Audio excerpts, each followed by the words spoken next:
Hey guys, tonight we're slipping through a Roman twilight that tastes of wood smoke and half-remembered gossip. You're standing in the Piazza di Santa Maria, cobblestones still breathing out the day's heat, while a baker across the way hauls in trays that smell like warm pillows. Somewhere above the roofs, church bells yawn themselves awake. Their bronze voices drift down and nudge your collar like sleepy pigeons. Honestly, you probably wouldn't last an hour here. Everybody else moves as if choreographed by candlelight and conspiracy, and you still can't figure out which sleeve is for which arm. Survival rating, 1 star out of 5, and that's being generous to your ankles. So, before you get comfortable, take a moment to like the video and subscribe, but only if you genuinely enjoy what I do here. Also, tell me where you're listening from and what time it is there. Drop your city and local hour in the comments. I collect them like little pocket watches from around the world. Now, dim the lights. Maybe turn on a fan for that soft background hum, and let's ease into tonight's journey together. You take one step toward the Vatican apartments and the air thickens, as if history itself has decided to spoon you. Lanterns flicker on wrought iron hooks. Their glass is so old it distorts faces into kindly fish. A street vendor winks, presses a paper cone of roasted chestnuts into your hand. Free, he insists, because you have the bewildered brows of a pilgrim who'll need ballast. Steam rises, clouding your sight until the square shrinks to a comfortable blur. Somewhere in that blur, a violin starts sawing a lullaby that forgot it was supposed to stay awake. Your shoulders drop. Rome catches them like a hammock. The first mystery arrives on tiptoe. Why does every local you pass smell faintly of nutmeg and candle wax? You decide it must be a conspiracy of pastry chefs, or perhaps an extremely devout candlestick maker with imperial ambitions. A cat, grey as confession smoke, twines once around your calf, then leads you toward an alley so narrow the walls seem to be flirting. Footsteps behind you slow to match yours. When you glance back, there's only the echo of a red cloak whisking around a corner like a guilty sunset. At the alley's end, you find an iron keyhole set into a wooden door blackened by centuries of palms. You kneel, because that feels polite, and peer through. Inside, a candlelit corridor lined with velvet benches where cardinals nap, mouths open, snoring in perfect Latin cadence. Their scarlet socks dangle. One has a tiny hole through which a pink toe winks at you, shy but friendly. Nothing scandalous happens, yet just the gentle wheeze of bureaucracy at rest.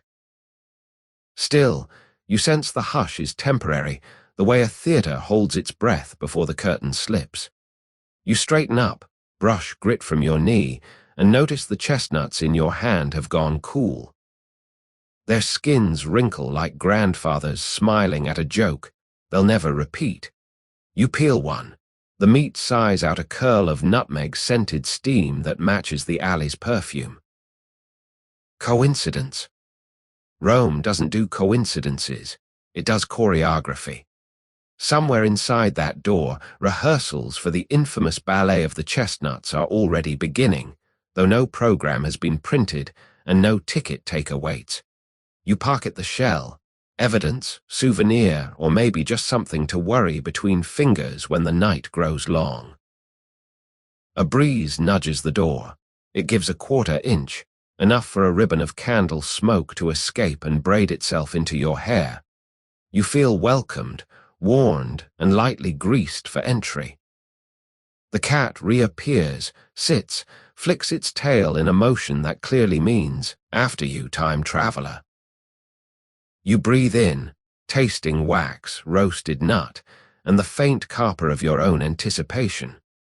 Somewhere beyond the snoozing cardinals, chestnuts are stacking themselves like tiny cannonballs. The ballet, whatever it is, needs an audience of at least one sleepy witness. That would be you. You press one eye to the keyhole, the brass ring cool as a doctor's stethoscope. The corridor beyond is a tunnel of butter-colored candlelight, and every flame leans toward you as if gossiping about the stranger at the door.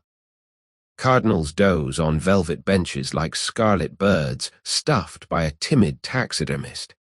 Heads nodding, mouths ajar, dreams leaking out in little Latin puffs. Their birrettas perch beside them like obedient pets. One hat has slid onto the floor and lies there sulking. You half expect someone to snore out a full credo, but the only soundtrack is the soft pop of wicks and the distant clink of silverware practicing pirouettes. Your knees start to complain about the cobblestone kneeling pad Rome has provided free of charge. You shift, and the door drifts open another inch. Clearly, ancient wood has the same resistance as a sleepy grandparent who secretly wants you to stay up late. A puff of air escapes, carrying nutmeg, candle smoke, and something sweeter, almost peach-like. It brushes your face the way grandmothers used to check for fever, then retreats, beckoning. You consider manners should you knock. Every guidebook you never read about Renaissance palaces insisted on knocking. But the cat from the alley has already sauntered past your shoes and inside, tail high, ownership undisputed. Through the widening gap, you notice a fresco on the far wall, Susanna and the elders, but someone has painted tiny mustaches on the elders, turning lechery into vaudeville. You stifle a laugh. It comes out as a hiccup that echoes embarrassingly. One cardinal, round, pink, and glossy as a marzipan apple, jerks awake, blinks, decides you are a dream with questionable credentials, and subsides. His head droops back onto his chest, where a crumb from an earlier brioche clings like a reluctant saint to a reliquary.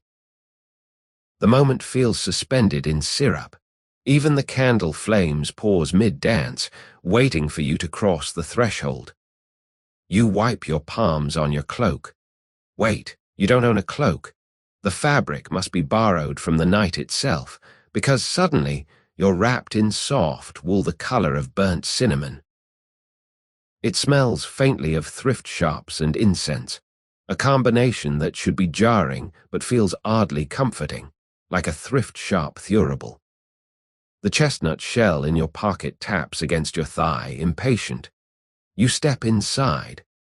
The door sighs shut behind you with the satisfied exhale of a librarian who's just shelved the final volume. Now that you're officially trespassing, the corridor reveals its quirks. Floorboards gossip beneath your soles, creaking out what might be Morse code for newbie. Every 10 paces a niche holds a marble boy with a cracked nose. Each boy has balanced a chestnut on his head, as if playing a very slow game of don't spill the martyr.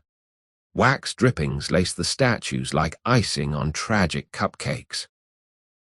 You walk carefully, afraid to trigger a domino of falling nuts and startled cardinals.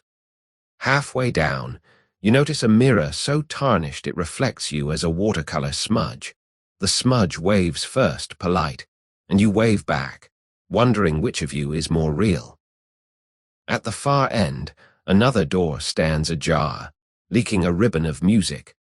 Lute strings plucked in a lazy pattern that reminds you of rainfall on a tin roof.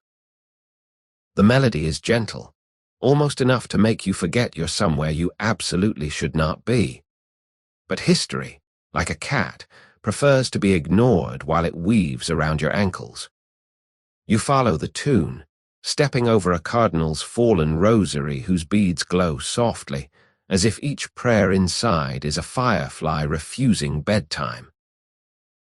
The keyhole glimpse was only the overture. The ballet itself is humming somewhere deeper, rolling chestnuts across wooden floors like distant thunder made of snacks. You pause outside the second doorway to conduct an unofficial census of the corridor's candles, partly from curiosity, mostly because counting slows the gallop of your pulse. 1, 2, 3. By 20 you've already lost track twice because the flames keep leaning together to whisper. They hiss in tiny wax dialects, gossiping about the outsider in second-hand cinnamon wool. You start again, this time pressing a fingertip against each wall sconce as you pass, borrowing a second of heat to anchor the number in your head. The final tally, 1,173 individual flames, plus one you're pretty sure is a reflection that refuses to admit it's imaginary. The air itself feels full, like someone left history on the stove too long, and it boiled down into a thick, fragrant jam. Every inhalation coats your tongue with beeswax, nutmeg, and the faintest citrus tang of someone else's orange peel. You wonder if oxygen is rationed here. Perhaps that explains the cardinal's gentle snores, each exhale measured and serene as if they're inflating invisible balloons only angels can see. Your own breathing syncs to theirs without permission, the way phones automatically update to local time zones. Somewhere between 573 and 574, you realize your eyelids have grown heavier than the velvet drapes sagging at the windows. A side table materializes, oak, lion-footed, exhausted, holding a single silver dish of melted wax. Someone has stuck used matches into the cooling puddle like miniature flagpoles claiming territory no one wants. You borrow a matchstick anyway, drawing lazy circles that solidify into tiny white racetracks. The motion is meditative, almost hypnotic. Your childhood memory of finger painting meets adult anxiety, and both decide to take a nap. When you withdraw the stick, it carries a tear-shaped drop that hardens into a pearl of accidental jewelry. You pocket it next to the chestnut shell, evidence, souvenir, worry bead. Behind you, a cardinal shifts, muttering what sounds suspiciously like extra nutmeg, though it could be Latin for heretical pumpkin. His words dissolve into the general hush, a reminder that even dreams here remain politely ecclesiastical. You consider waking him to ask directions, but a nearby candle gutters a warning. Don't break the spell. So you whisper, thank you to no one in particular, and step toward the lute music, still leaking through the cracked door. Each footfall lands softly, thanks to centuries of wax that have lacquered the floorboards into a forgiving trampoline. Just as you reach for the door handle, shaped like a sleeping serpent digesting its own tail, you notice a final candle on a bracket high above, easy to miss unless you're counting. It burns blue, a prim little gas flame among its yellow cousins. Blue fire usually means chemistry, not comfort, yet the glow feels oddly soothing, like a night light that stayed loyal after childhood ended. You nod to it, fellow insomniac, and push the door. The census is complete. The population of light stands at 1174, not counting you, the walking spark. The door sighs open onto a small antechamber upholstered in red damask, so faded it resembles blushing parchment. A single cardinal, ancient, oval, upholstered himself in scarlet silk, stands in the center swaying gently, like a top that has forgotten its spinning instructions. His beard is a white waterfall ending in two narrow forks that twitch whenever he breathes, as if two sleepy ferrets were hiding in his chin. Seeing you, he beams, pats his stomach, and announces in a voice marinated in honey and bureaucracy. Ah, the pilgrim of the pectoral nuts arrives. You're unsure whether to correct him or curtsy, so you nod, which feels safely international. He introduces himself as Cardinal Bacci.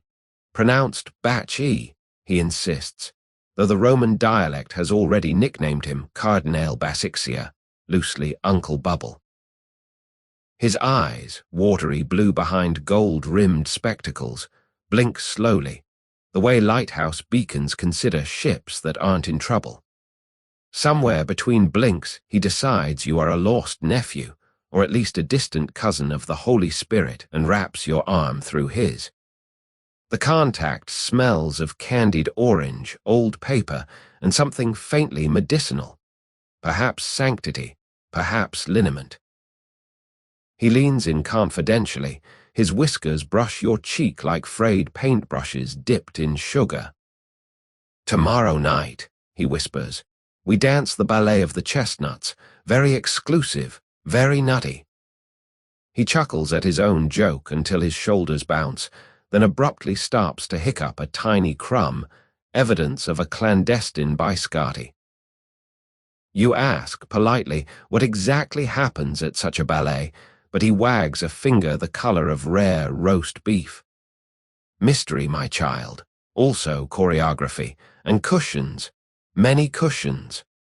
The way he says cushions makes them sound slightly indecent, like furniture that has misplaced its morals.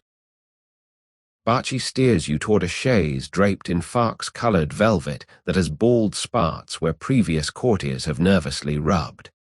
"Sit, sit. You must practice languor. Languor is the key to survival here." He demonstrates by collapsing into a pose that suggests a St. Mid swoon, though the effect is more melting snowman. His biretta tumbles off. From its lining flutters a small square of paper. You retrieve it, a shopping list reading 1. Incense 2. Jugglers 3. More chestnuts 4. Forgiveness. Item 4 has been underlined twice, then smudged as if kissed. The cardinal revives long enough to press a second square into your palm, an invitation written in purple ink that smells of violet pastils. Present this at the Sala Dei Pontifici tomorrow, midnight sharp. Wear something breathable. He winks, which takes several seconds and involves eyebrows you didn't notice earlier. Somewhere outside the room, a bell coughs the half hour. Barchi responds by yawning so widely you glimpse gold leaf on a back molar, either opulence or a very ambitious cavity. He pats your cheek, calls you my little chestnut, and drifts toward a door you hadn't seen, swallowed by shadow before he can say goodnight. Left alone, you notice his whiskers have left a phantom tickle on your skin, as if history itself just stroked you with a feather duster. The violet ink warms against your lifeline. The word forgiveness seems to pulse, anticipating future need. You tuck the invitation next to the wax pearl and the chestnut shell, your pocket now a tiny museum of uncertain admittance.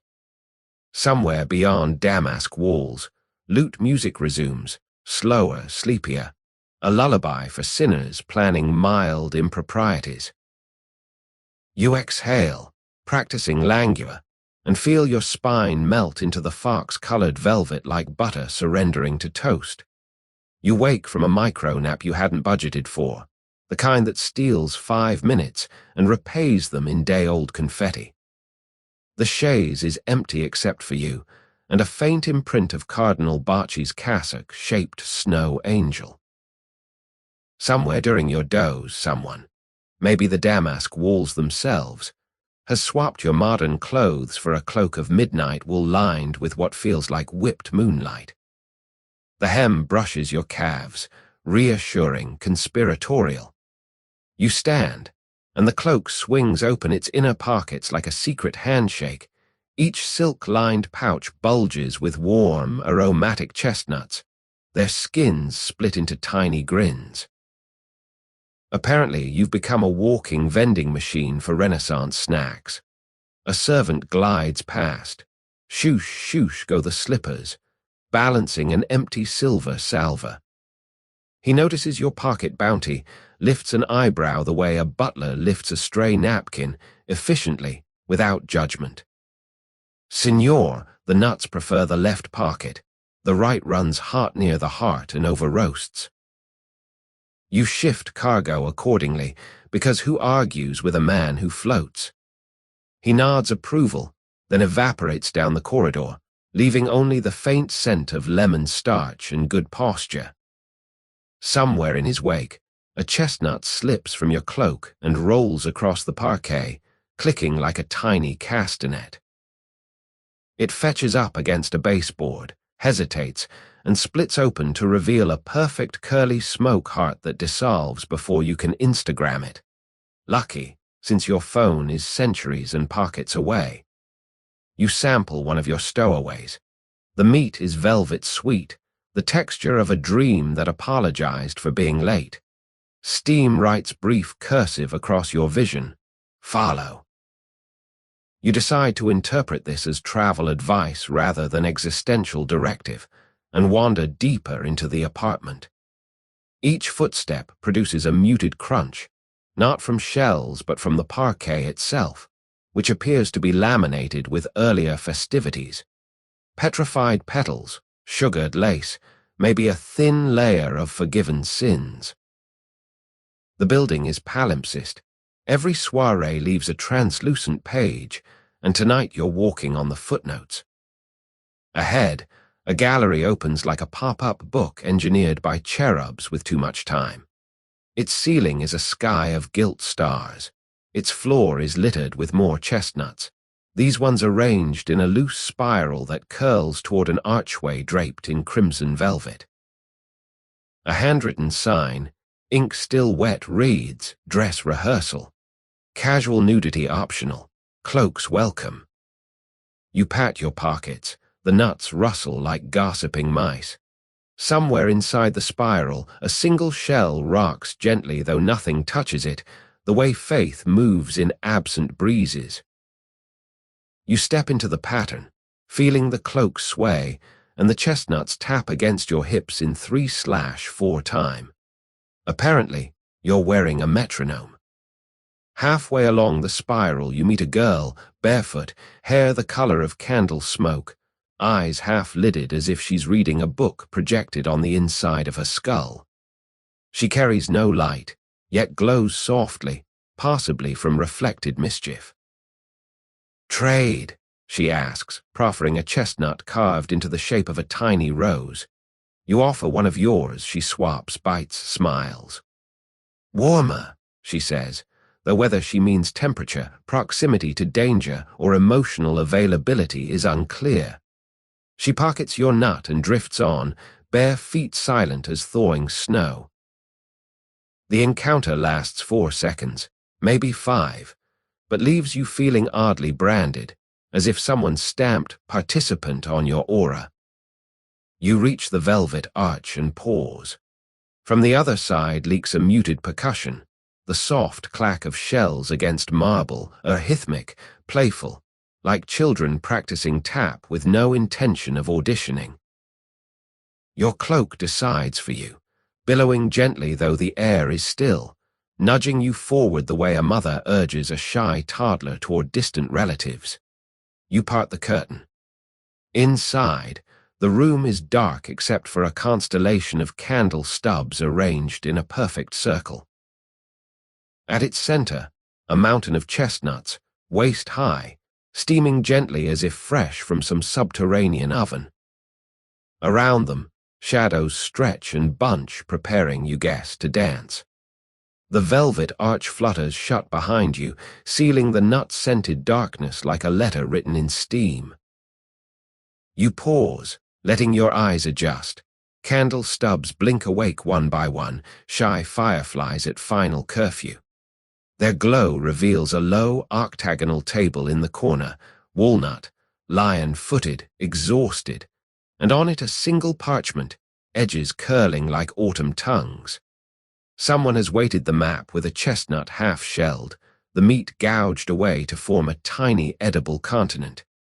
You lean in. Ink, still wet, sketches the floor plan of these apartments, corridors dotted with miniature wineglasses, each glass circled in burgundy that smells unmistakably of actual wine. Apparently cartographers here drink their landmarks. Running a finger along the spiral route you just walked, you notice a red ring around a room labeled Sala Dei Pontifici. Inside the ring, a doodle of chestnuts wearing ballet slippers. Beneath, in slanted handwriting, midnight. Bring cushions. Leave names at door. The invitation you received from Cardinal Borgia suddenly feels formal compared to this tipsy footnote. A second ring, fainter, as if the pen hesitated, encircles a tiny chamber marked Tesoro Segreto. No chestnuts there, only a sketch of a key shaped like a sleeping cat. You wonder if the cat is literal or metaphorical. In Rome, household pets double as lock picks more often than you'd think. While you ponder, the parchment absorbs wine from the circles, blooming pink veins across the paper. The floor plan begins to pulse, a gentle breath that lifts and lowers the ink. You half expect the miniature wine glasses to clink in tiny toasts. Instead, a droplet rolls off the edge, lands on the back of your hand, and evaporates into a scent of barolo and candle smoke, an after-party in a single bead. Instinctively, you check your cloak pockets. The cargo of chestnuts has settled into warm spheres, like handheld planets still forming. One nut taps against your knuckle, impatient for itinerary updates. A side door creaks. You flip the parchment over blank, except for a watermark of feathers. Footsteps approach, shoosh shoosh, the sound of discretion wearing slippers. A figure glides in, face obscured by a black domino mask trimmed with tiny bells that refuse to jingle, mute accomplices. The stranger lifts the chestnut weight, pockets it, and replaces it with a pewter token shaped like a shell. No words, only the soft scrape of felt soles retreating. On the token, raised lettering, 13 o'clock. You consider objecting to the hour. Your watch never learned to count that high, but the door has already sighed shut. You tuck both map and token beside your wax pearl and violeted invitation. The table, now unburdened, exhales a woody creak, as if thanking you for moving the plot along. Around you, candles lean closer, eager to read over your shoulder. Their combined heat loosens the wax of nearby stubs.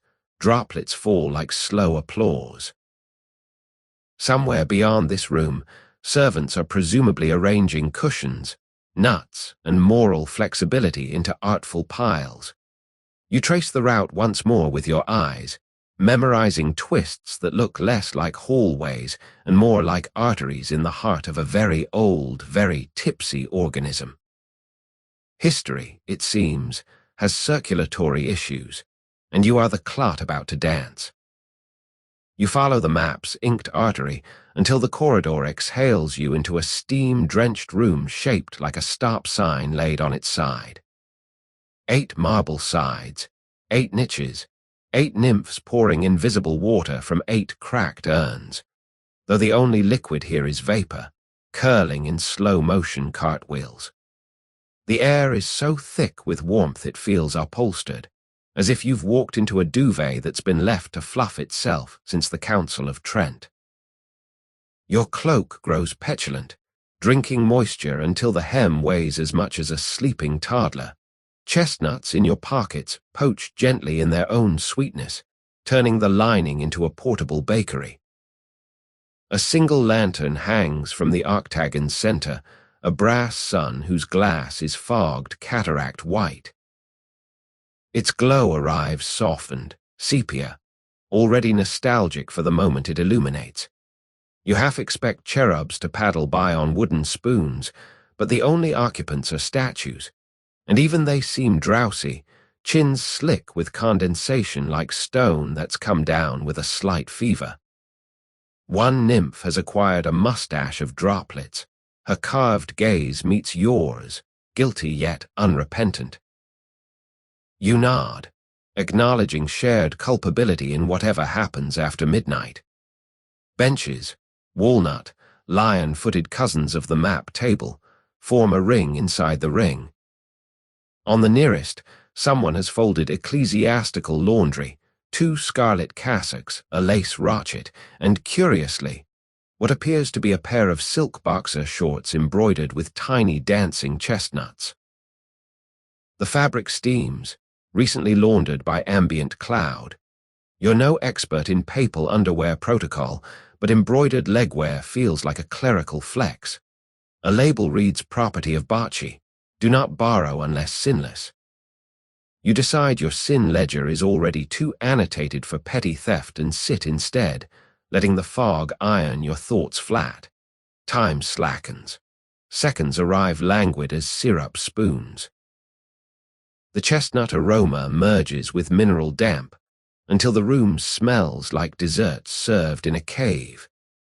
Your heartbeat, previously auditioning for percussion, drops to the tempo of a lullaby hummed by someone who's forgotten the words but remembers the comfort. Even the wax pearl in your pocket warms, softening against your thigh like a bead of taffy deciding whether to become a prayer. Somewhere beyond the walls, lute music filters through stone, its notes arriving wrinkled and comfortable, like letters delivered in bedroom slippers. A new sound, water, actual this time, sluicing gently into an unseen tub behind a half-screen of malachite. You rise, drift over. The screen depicts Jonah being swallowed by a whale whose expression suggests mild indigestion.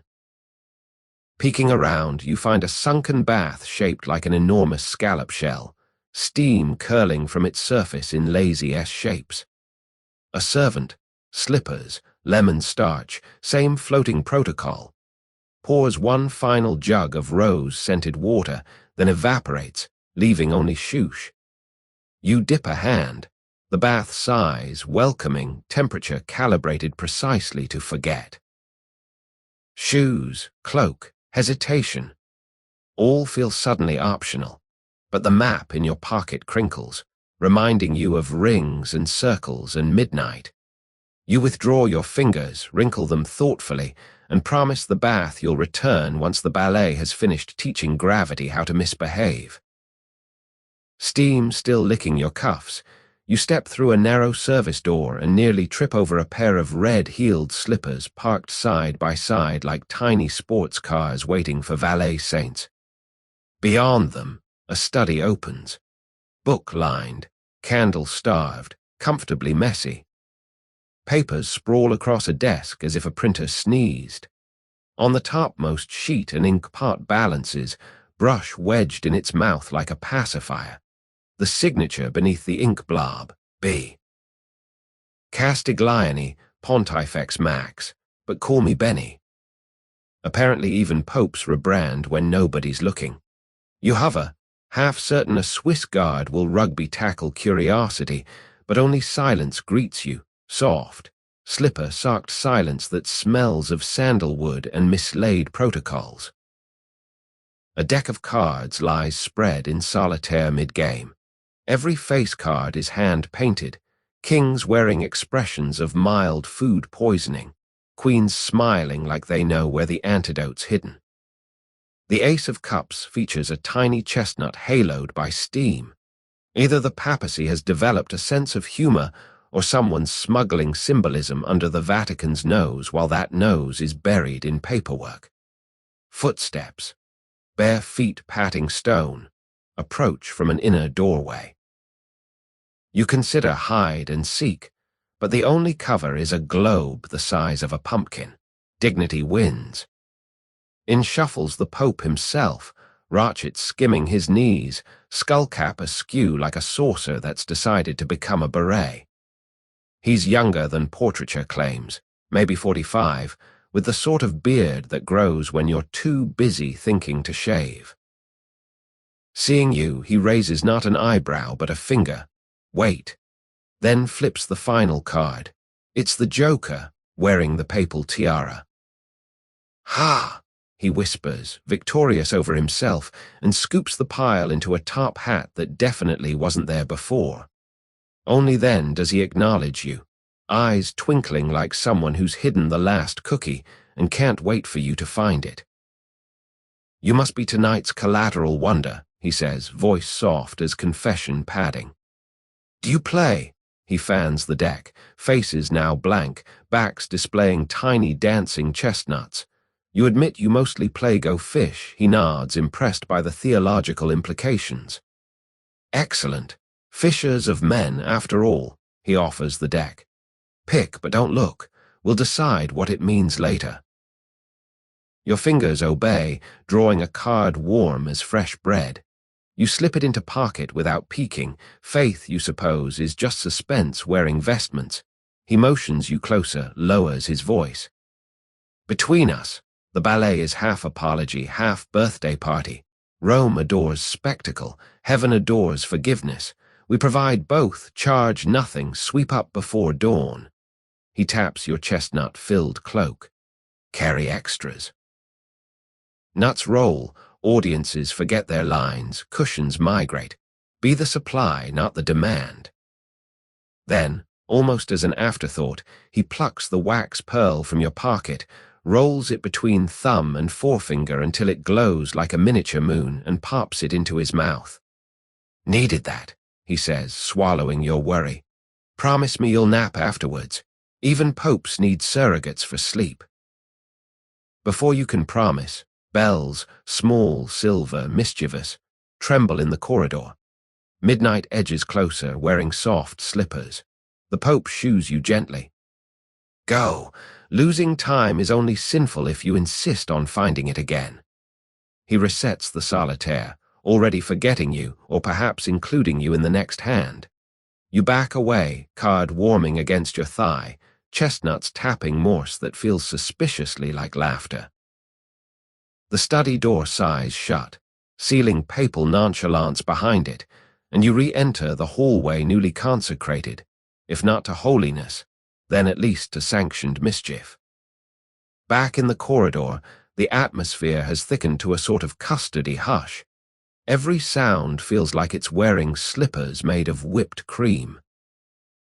You barely have time to pat the still warm card in your pocket before the first servant appears. A 6-foot column of discretion gliding past with a silver tray balanced on fingertips that seem to have been laundered along with the tablecloths.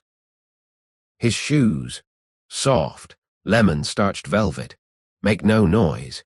Instead, the air itself produces a courteous shoosh, as if the palace has installed invisible carpets that apologize for existing. He doesn't look at you, but your cloak gives a conspiratorial rustle, and suddenly more columns arrive from side doors, all moving in the same direction, all carrying identical trays covered by linen so white it hurts to glance at directly. You fall in step, because refusing to join a parade of secrecy feels ruder than joining. The procession flows like a school of well-ironed fish. Every third servant releases a faint scent of orange water, a breadcrumb trail for nostrils. Chestnuts in your pockets knock against each other, keeping tempo with a beat only they can hear, 3/4, then 4/4, then a cheeky 7/8 that makes you stumble. No one else misses a step. Apparently, syncopation is part of the training. A doorway appears, arched, gilded, yawning. The line funnels through without slowing. Inside is a long gallery lit solely by moon flung through high windows. The marble floor reflects the moon in perfect silver puddles. One by one, servants place their trays on a single table that stretches like a runway for invisible models. They align edges to millimeter precision, then pivot, simultaneously, eerily, and glide out via a second door. You count 1 pivot, 2 pivot, red pivot, blue pivot. The rhyme hums itself in your head, harmless and hypnotic. When your turn comes, you realize there's no tray for you, only your cloak full of contraband chestnuts. You opt to curtsy vaguely at the table, because bowing feels too masculine for a cloak this flirtatious. A servant, mask lowered to reveal cheekbones sharp enough to slice budget proposals, meets your eyes for half a second. In that sliver of contact, you receive an entire briefing. Stay. Wait. Don't touch the linens unless invited. Then he's gone, shoosh swallowed by drapes heavy enough to curtain the rest of your life. Silence inflates. Moon puddles shimmer, tempting you to step on them and see if night is solid. You resist, mostly because the gallery walls are lined with mirrors fogged by age. Reflections arrive late, like letters posted centuries ago. In them you catch glimpses of yourself, some accurate, some already costumed for the ballet, peacock mask askew, cloak starlight splashed, pockets bulging with planetary nuts. One reflection winks, the real you hasn't winked. You decide to avoid that mirror politely, the way you'd avoid a relative who owes you money. Minutes stretch, elastic. A faint new sound, distant laughter looping every 42 seconds. Same pitch, same pause, same hiccup of delight. It reminds you of a vinyl record with a single scratch, or of joy that's been told to stay inside the lines. You trace it to a doorway at the far end, half hidden by a tapestry depicting Susanna and the elders who now, thanks to faded thread, look like they're offering her unsolicited gym advice. Beyond that door, presumably, cushions await, nuts await, morality awaits its optional costume. You inhale custody hush, exhale hesitation, and start walking shoosh, shoosh, your velvet-less feet doing their best impression of discretion. Just past the tapestry, where Susanna's elders now resemble over eager life coaches, you step into an antechamber lit by a single candelabrum wearing a halo of its own dripped wax. On a low ebony table sit 2 amber cubes, each the size of a walnut, glowing like drops of fossilized sunrise. They smell unmistakably of rose water and high-stakes theology. A handwritten card, ink still wet, reads, "Roll once for destiny. Roll twice for forgiveness. House wins either way." You pick them up. Warmth seeps into your palms as if the dice have been napping under a cat. The facets are engraved not with pips, but with tiny symbols. Keys, masks, musical notes, chestnuts, doves, and what might be either a papal tiara or an ice cream cone. Renaissance engravers were ambiguous after midnight. A chair appears, velvet, fox-colored, decidedly empty. You sit, cloak pooling like spilled ink. The room inhales. Somewhere beyond the walls, the looped laughter pauses as if curious about your next move. You shake the dice gently. They clack with a sound that is somehow softer than plastic, more like rosary beads apologizing for waking you. Release. They tumble across the table, leave twin trails of rose scent and settle, key plus dove. Before interpretation arrives, the table's surface reacts. Ebony grain ripples, revealing a hidden drawer that size open. Inside, a silk ribbon the color of sunrise and a scrap of parchment. On the parchment, violet ink. Key opens the heart. Dove refuses to coo. Proceed to the octave of nuts. You knot the ribbon around your wrist. It tightens to a reassuring pulse, then relaxes, apparently satisfied with your blood pressure. The dice, job done, cool to room temperature and roll themselves back to their starting position like well-trained pets. You half expect them to demand a treat, but even Renaissance enchantments draw the line at snacking before supper. Footsteps, shoosh shoosh, announce a servant who either materialized or simply uninvisibled. He carries a silver saucer holding a single sugared chestnut and a thimble-sized chalice of something that steams gold. "Compliments of the house," he murmurs, voice starchier than his collar, "to soften the gamble." You eat. The nut dissolves into velvet sweetness laced with rosewater and a hint of pepper, risk and comfort sharing the same shell. The golden sip tastes like sunrise on a day you've already decided will be good. The servant withdraws, taking the dice with him.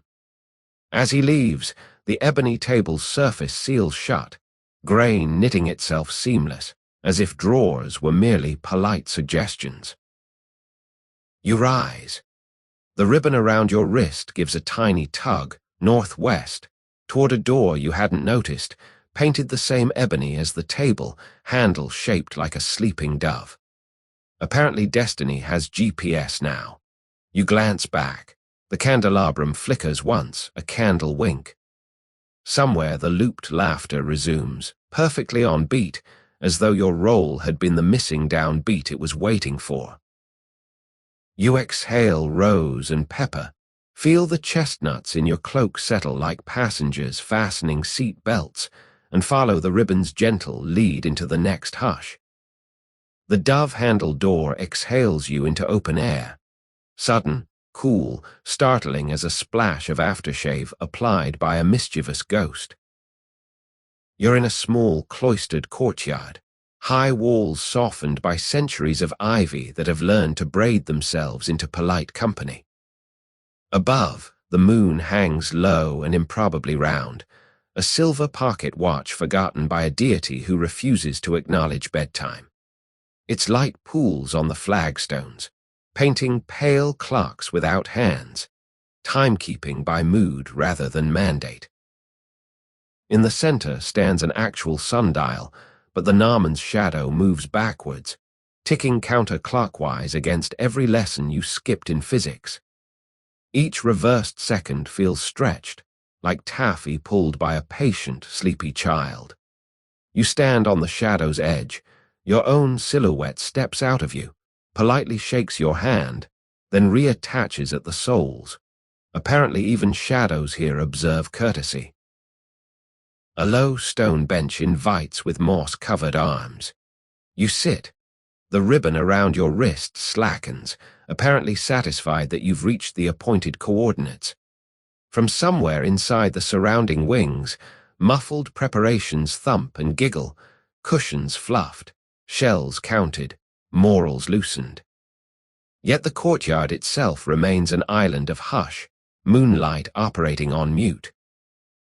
You notice tiny engravings along the sundial's rim, Latin too casual for textbooks, hora somni, hour of sleep, hora ludendi, hour of play, and wedged between them, hora nusis, hour of the nut. The last phrase makes your cloak pockets rustle in agreement. One enterprising chestnut pops its seam and rolls onto the dial, coming to rest exactly at nusis. The shadow obligingly reverses, parks itself beneath the nut, and waits. A soft click, as if a celestial minute hand has snapped into place. Somewhere inside your ribcage, gears answer, aligning heartbeat to moon time. Minutes or centuries pass. A cloud shaped like a yawning sheep drifts across the moon. The courtyard dims to mother of pearl. In that half-light you see frescoes previously invisible on the walls, trump LOL balconies where painted figures lean, watching you watch them. One woman raises a painted fan shaped like a chestnut burr. Her eyes wink, or maybe flake paint. You wave anyway, polite, and she freezes back into pigment. Job done. The ribbon tugs again, gentle, but urgent as a parent who spotted the ice cream truck departing. You stand, leave the moon clock still running backwards, and step toward an archway opposite. As you cross the threshold, the courtyard gifts you a final image. Your shadow, still attached, glances over its shoulder at the sundial, reluctant to leave a place where time apologizes for existing. You whisper thanks. Moonlight folds itself into your pocket alongside nuts, pearl, and card, adding a silver seam to your growing patchwork of souvenirs. Behind you, the chestnut on the dial splits with a sound like a quiet chuckle. Shadow and nut meet steam briefly, then solidify into a tiny crescent moon no larger than a thumbnail, an edible phase, a portable lunar keepsake. You pocket it, already tasting tomorrow's dawn. The archway exhales you into a chapel that forgot to close its eyes at night. Candle smoke drifts in slow-motion galaxies, and the air tastes of incense left to stew in honey. Rows of choir boys, white surplices over velvet shorts, stand on the altar steps, but every face is hidden behind a mask. Mercury with winged cheeks, Pan grinning through ivy, Diana with a crescent painted on her brow where a third eye might wink. None of them stir as you enter. Only the choir master turns, his own mask a blank moon silvered by candle spit. He raises a finger. Listen. Then drops it. The boys exhale a chord so soft it feels like someone tucking sound under a blanket. You slide into a side pew, cloak muffling against wood polished by centuries of restless hope. The music is Latin, syllables stretched until they mean lullaby instead of liturgy. Every donor eye's requiem lands like a feather on water, barely denting the surface. Between phrases, a single chestnut rolls across the marble, thrown by whom, and settles beneath a boy's bare foot. He doesn't flinch.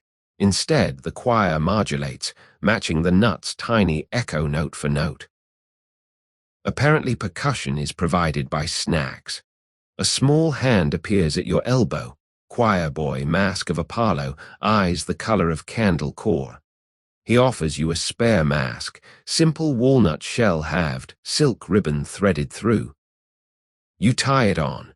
The shell cups your nose in a polite sniff of its former occupant, earth smoke, faint orange. Vision narrows to twin keyholes, world reduced to manageable mystery. Apollo squeezes your sleeve, then tiptoes back into line, voice rising clear as filtered starlight. The choir master gestures again. The boys pivot, backs to altar, faces to you. They begin a new piece. No words now, only vowels shaped like open windows. Harmonies stack, lean, yawn, curl around the rafters. Smoke follows, obedient. You feel the chapel ceiling lift an inch, maybe two, just enough to let dreams slip out for fresh air. Your pocket chestnuts vibrate, keeping tempo. The moon crescent you picked up on the courtyard dial glows faintly, approving the key signature. Mid-phrase, the moon-masked conductor flicks a wrist. Every boy produces a single chestnut, holds it to his lips like a note too tender to release.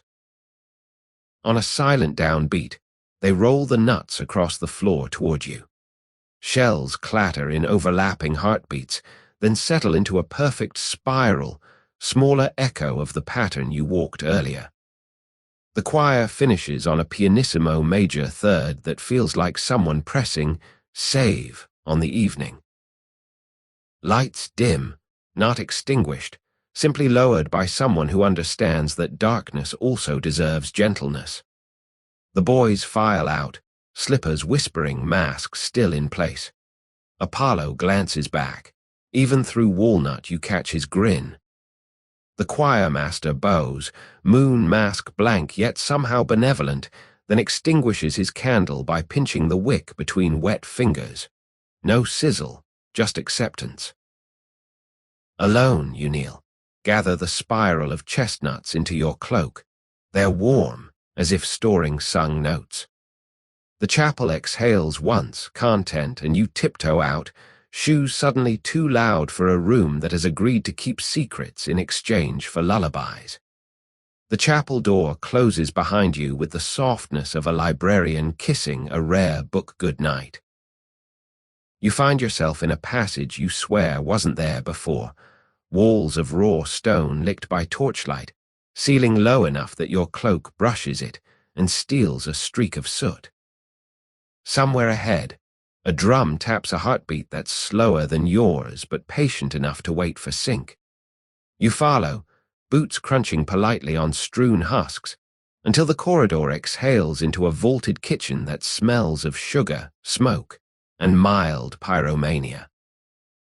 In the center, an iron drum the size of a baptismal font, propped on chains above a bed of coals that glow like embarrassed cherries. A single monk, brown habit, rope belt, face blissful, turns a crank that rotates the drum end over end. Inside, chestnuts clatter and sigh, their steam rising in lazy treble clefs. Each revolution releases a puff of nutmeg so potent it makes your knees nostalgic for Christmases you've never lived through. Beside him stands a drummer boy, no older than 10, cheeks painted with soot freckles, tapping a hand drum padded in velvet. The rhythm is a lullaby disguised as a march, dum-da-dum, pause, dum-da. Every third beat coincides with the monk's crank, as if machinery and music negotiated a shared calendar. You lean against a pillar, cloak pockets answering with their own softer clack, and feel your pulse sidle over to match the tempo. The monk notices, smiles, lifts a ladle of glowing nuts like a toast. "Offer?" he asks, voice husky from smoke and unpronounced vowels. You open a pocket, steam escapes curling toward the ceiling beams. He tips 6 freshly roasted chestnuts into your lining. They land hard, but the wool insulates, turning the cloak into a portable bread warmer. In exchange, you hand over half a dozen of your own stash. Barter feels older than coins and twice as polite. The monk nods, tosses your nuts into the drum. They roll, greet their new kin, and accept baptism by fire without complaint.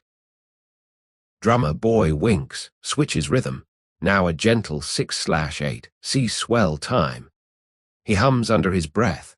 No words, just a descending minor third that smells of lavender.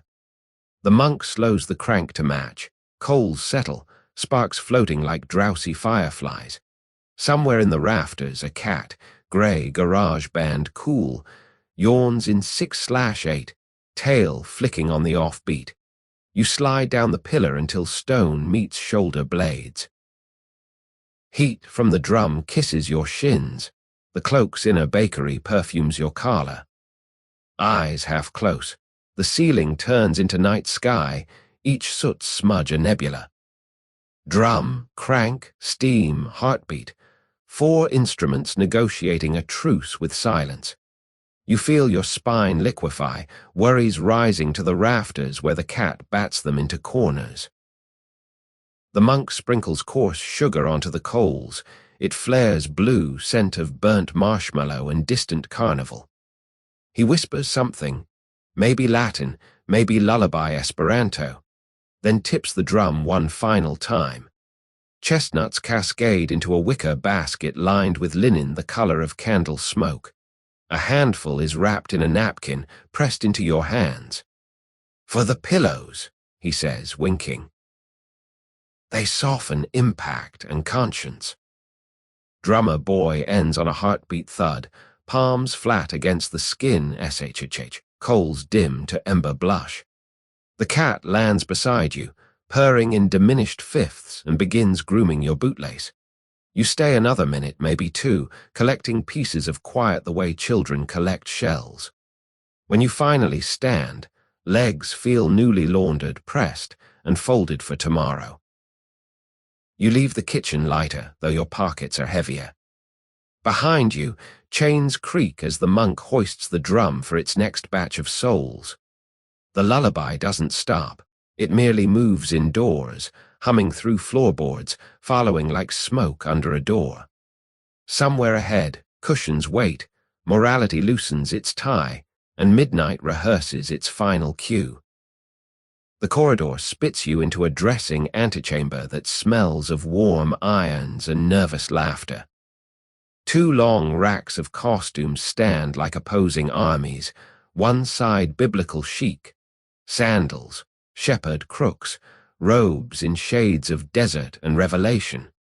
The other classical revelry, togas, laurel crowns, gauze so transparent it could be arrested for indecency. Between them, a wooden sign swings. Choose wisely.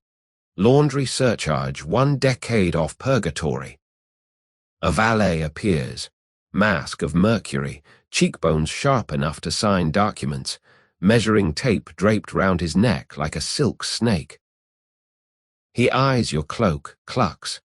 My dear, midnight wool is divine for corridors, but cushions require flair. He spins you toward a tri-fold mirror, reflections triplicate, hesitate, then vote 2-1 for a makeover. Shepherd option, he holds up a rough spun tunic the color of stale breadcrumbs, belt of rope already fraying in sympathy. Breathable, forgiving, photographs well with nuts.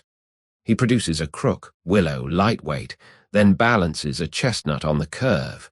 See, built-in snack holder. Before you can commit, the classical rack beckons. He whips out a toga of blinding white lined with subtle gold that catches candlelight and pockets it for later use.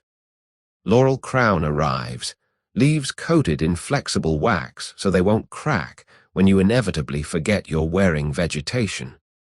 Drapes like gossip, he purrs, and matches the ribbon on your wrist. Indecision paralyzes. You imagine tripping on shepherd hem, chestnuts rolling like escapees, then imagine toga slipping during a pirouette, revealing modern underwear to a room already debating morality. A third option peeks from a corner basket, silk pajamas the color of roasted coffee, piped in cream, monogrammed dormi et vive, sleep and live. They look exactly like the ones you lost in a hostel dryer in 2019, only better traveled. Mercury mask taps his foot, bells on his ankles give a single chime, polite but impatient. Ballet waits for no one's self-esteem. He offers a compromise, shepherd top, toga bottom, laurel twisted into a sort of festive belt. The result is a sartorial parfait, part sermon, part orgy, part brunch. You nod. He stitches with a curved needle that flashes like a fish, seems appearing faster than excuses. While he works, music drifts in, distant lute, slightly drunk on its own echo. Your pulse sinks, fabric whispers against skin, surprisingly comforting. He produces a final touch, soft leather slippers, soles thin as forgiveness, toes curled like sleeping snails. Slide, he instructs. You do, the floorboards feel suddenly obligated to be kind. Last, he opens a flat box, masks. Walnut shell is already yours, but he adds a second layer, thin silver filigree cut into chestnut burrs. It clips over the shell, turning humble into haught. You glimpse the mirror, part rustic mystic, part decadent comet. The outfit doesn't know whether to preach or carouse, so it decides to do both simultaneously. Mercury claps once. Remember, costumes confess for you, speak little, sway much. He hands you the shepherd crook anyway, converted into a foldable baton that fits inside cloak lining. For balance, he winks, or persuasion. Then he spins you toward yet another door, crimson, handle shaped like a yawning moon, and vanishes behind a rack of angel wings, tape measure slithering after like a loyal serpent. You inhale, exhale, feel cloth settle into negotiated territories.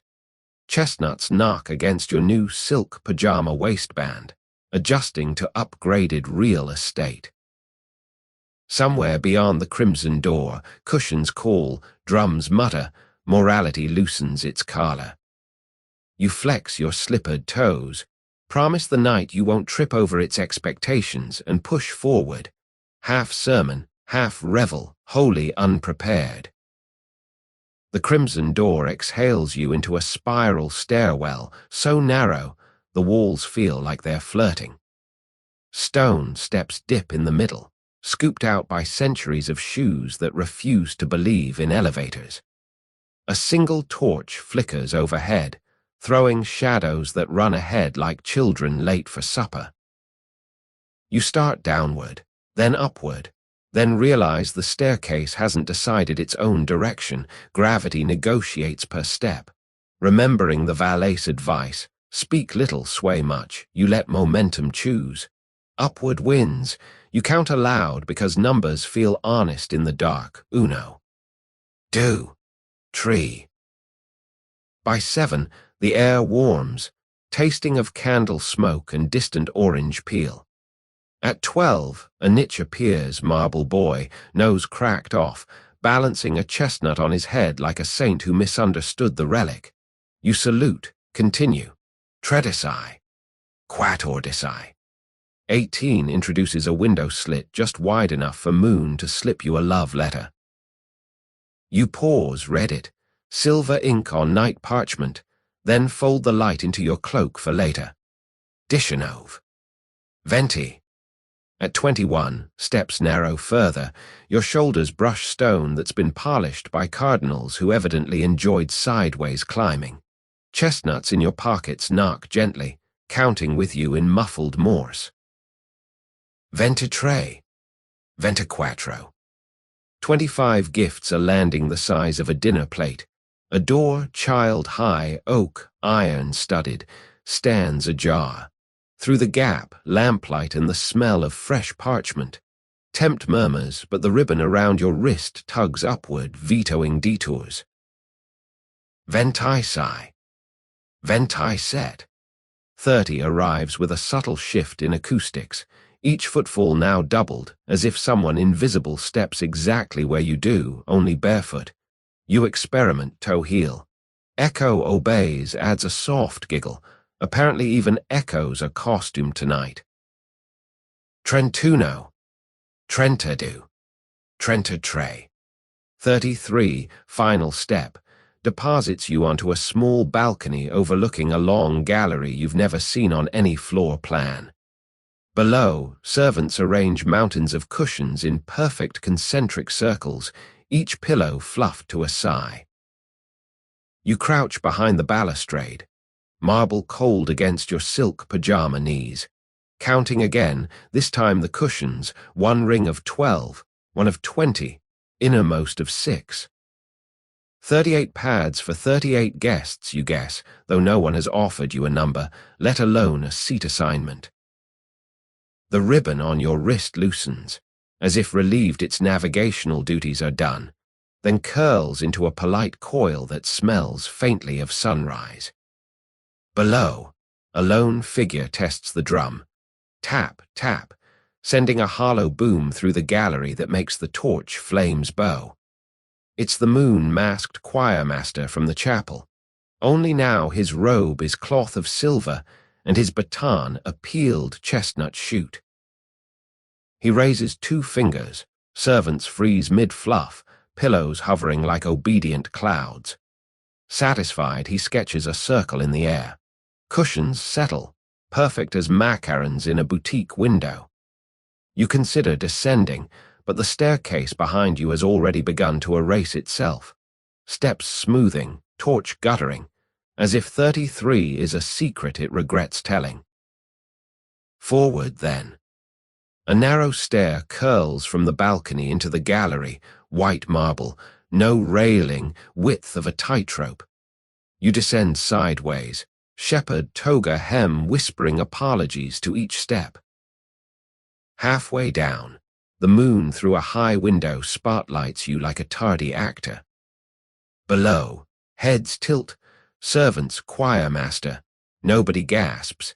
Everyone smiles the small, conspiratorial smile reserved for people who arrive exactly when the story needs them. At the bottom, the choirmaster bows, mask catching candlelight in a wink that isn't his.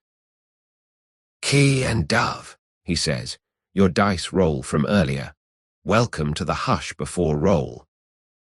His voice is the same minor third lullaby the drummer boy hummed, only now dressed in baritone silk.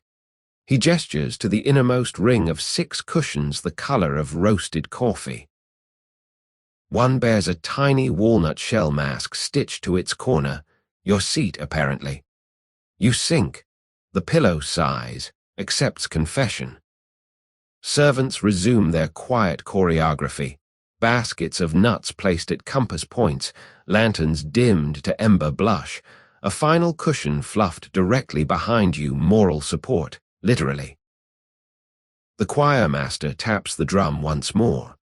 The sound rolls through the gallery, fetches up against distant walls, and returns as an echo shaped like an open hand.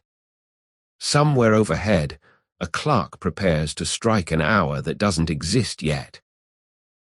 You inhale nutmeg, exhale etiquette, and let the circle close around you like a lullaby with teeth.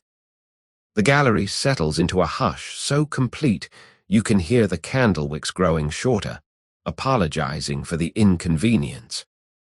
Across from your cushion, a wall-spanning tapestry ripples though no door is open, an embroidered ocean deciding to test its own tide. You recognize the scene, Susanna and the elders. Only here the elders are masked like commedia fools, and Susanna holds a chestnut instead of a soap dish. A seam at the tapestry's edge lifts, releasing a ribbon of cool air that smells of wet stone and distant myrrh. The choir master notices, nods once, permission wrapped in velvet, and the entire circle of 38 turns as smoothly as a clock dial to face the fluttering fabric. You rise, because standing feels mandatory when textiles start breathing. The tapestry billows again, wider now, revealing a slit just broad enough for a person dressed in curiosity and silk pajamas. Through the gap, a spiral staircase descending into lamplight the color of weak tea. Somewhere down there, water drips in 3/4 time, matching the leftover lullaby from the kitchen drum. A servant appears at your elbow, bare feet, mask of a sleeping fox, offering an oil lamp the size of a chestnut roaster. "For the draft," he whispers, voice starch-free for once. You accept.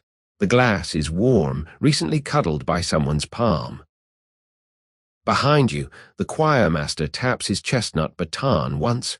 Go, return, bring back whatever breathes. You duck under the tapestry. Fabric brushes your hair like a grandmother checking for fever, then releases you into the stairwell.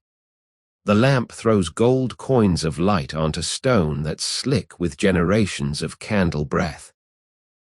20 steps down, the drip becomes a patter, then a hush of running water, an indoor stream because Rome believes plumbing should double as ambience.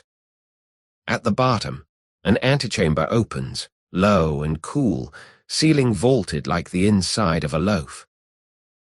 A fresco runs the perimeter, Jonah reclining in the whale. Only the whale is smiling and Jonah is using a chestnut shell as a cup.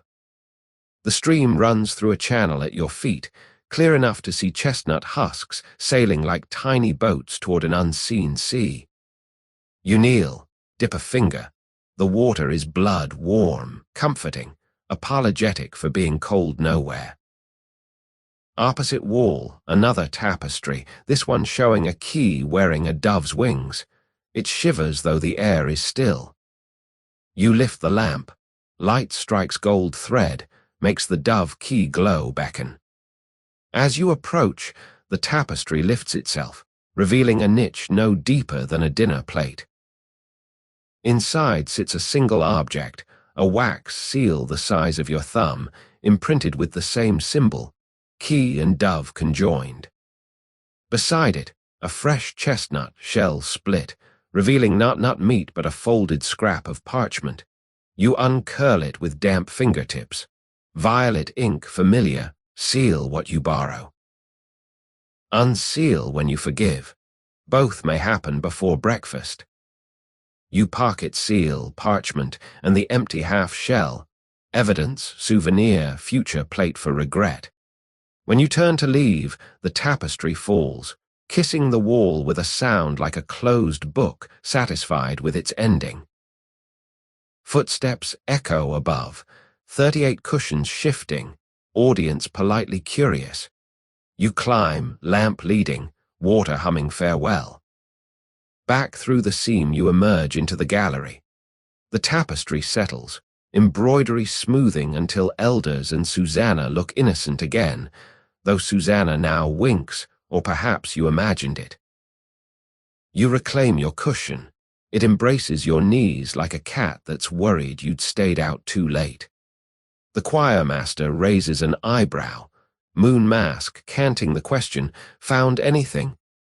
You pat the pocket where wax seal rests beside pewter token, wax pearl, violeted invite. He nods, satisfied, and taps the drum once. Across the circle, servants lower lanterns another notch. Night leans closer, ready for the ballet to begin. The lanterns settle into a blush so low it feels like candlelight apologizing for existing. You're smoothing the creases out of your borrowed toga when the giggle starts. Same pitch, same pause, same hiccup of delight you first heard outside the perfumed dice room. It drifts across the circle of cushions, loops every 42 seconds, hovers, then lands nowhere. 38 heads tilt, listening. No one looks surprised. Apparently recurring laughter is simply part of the percussion section. You time it. Inhale on giggle 1, exhale on giggle 2, discovering the pattern nestles perfectly inside a slow 4-bar rest the choir left unfinished. Between iterations, you try to triangulate. Left wall, tapestry of Susanna, now motionless. Right wall, empty torch sconces. Ceiling, dark enough to hide a modest orchestra. The sound feels sourced from all of them and none, like echo borrowing a mouth. A servant, mask shaped like a vinyl record, glides to your side and offers a brass ear trumpet last used, presumably, to eavesdrop on the Council of Trent. "Listen closer," he mouths, voice swallowed by the next hiccup. You place the wide end to your ear, the narrow end quests around like a snorkel hunting sound fish. On loop 4, the trumpet snags something tangible, a tiny gasp inside the gasp, a catch of breath that tastes faintly of wine and mischief. It's human, or once was. Now it's a sound fossil, replaying the moment someone realized fun had tipped into scandal and decided that was fine. You lower the trumpet. Record mask nods, retrieves it, glides away. Mission accomplished, mystery politely acknowledged but not disturbed. The choir master rises, Moon Mask catching the last ember of lantern. He raises 2 fingers, preparation, not blessing, then circles 1 finger in the air, rotate. On the next giggle, the entire circle exhales together, 38 breaths forming a silent chorus that wraps around the laughter and softens its edges. The loop shortens, 42, 39, 36, each cycle gentler, as if the night is teaching a joke to speak without teeth. By the time it reaches 28 seconds, the giggle has become a lullaby hiccup, harmless enough to rock babies. Finally, it dissolves into the general hush, a wave that forgets it ever broke. The choir master lowers his hand, cushions settle, fabrics whisper apologies for rustling. You realize your own mouth has shaped the last cycles unconsciously, throat imitating the laugh until ownership blurred. Somewhere in your chest, the echo lingers, warm, amused, forgiving. The wax seal in your pocket pulses once, as if approving the reduction of scandal to bedtime soundtrack. Across the circle, a final sound, a chestnut shell, gently cracked open by invisible fingers. The scent of roasted nutmeg rises, curls, settles over everyone like a blanket freshly fluffed by guilty consciences that have agreed to behave. You inhale, exhale, feel the night lean closer, ready for curtains that aren't curtains, for dances that aren't dances, for the ballet to begin without beginning. The hush that follows the vanishing giggle is so complete you can hear the candle flames digesting wax. Then comes a new sound, soft, metallic, rhythmic, like a teaspoon tapping crystal, only kinder. From behind the choir master's silver mask emerges a servant you haven't noticed before, gliding so smoothly his feet seem to borrow the floor's polish. He carries a cushion of midnight velvet, and on it rests a single golden spoon the length of your index finger. The bowl is engraved with tiny chestnuts wearing ballet shoes. The handle ends in a miniature key dove, wings folded into a heart. The servant stops before you. Apparently collateral wonder now qualifies for cutlery. Bows so low you hear the air part politely. Across the circle, 37 masked faces tilt, giving you the gentle attention usually reserved for sleeping infants or ticking bombs. You accept the spoon. It's warm, recently breathing, as if someone kissed it before presentation. Etched on the back, filigree letters read, "Scoop gently, swirl thrice. Return before dawn." No further instructions, no menu, no mention of what exactly you're meant to scoop. You glance at the choir master. Moon Mask nods once, permission wrapped in moonlight, then taps his chestnut baton against the drum. A single resonant bloom rolls through the gallery, gathers eyes, releases them. Servants appear, each holding a shallow crystal saucer. They place one saucer before every cushion, including yours. Into each, they drop a single chestnut, still steaming, skins split into grateful grins. But your nut is different. Shell-painted wafer, thin gold, almost translucent, as if someone turned humility into jewelry. The circle waits. You realize you're meant to perform the first public scoop, opening ceremony, edible overture. You kneel, because spoons like humility, and cradle the golden nut.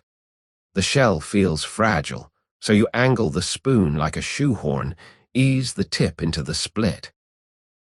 A soft crack, less sound, more suggestion, and the halves part, revealing not meat but liquid, moonlight condensed, thick as warm custard, smelling of nutmeg, orange peel, and something metallic that might be starlight boiled down.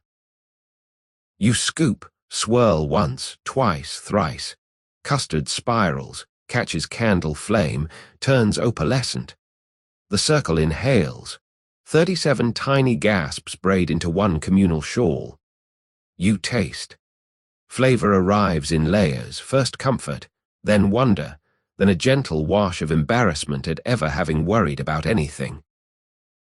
It slides down your throat like forgiveness wearing silk slippers, settles in your stomach, lights a small, confident fire. You return the spoon to its velvet cushion. The servant bows, retreats into shadow economics.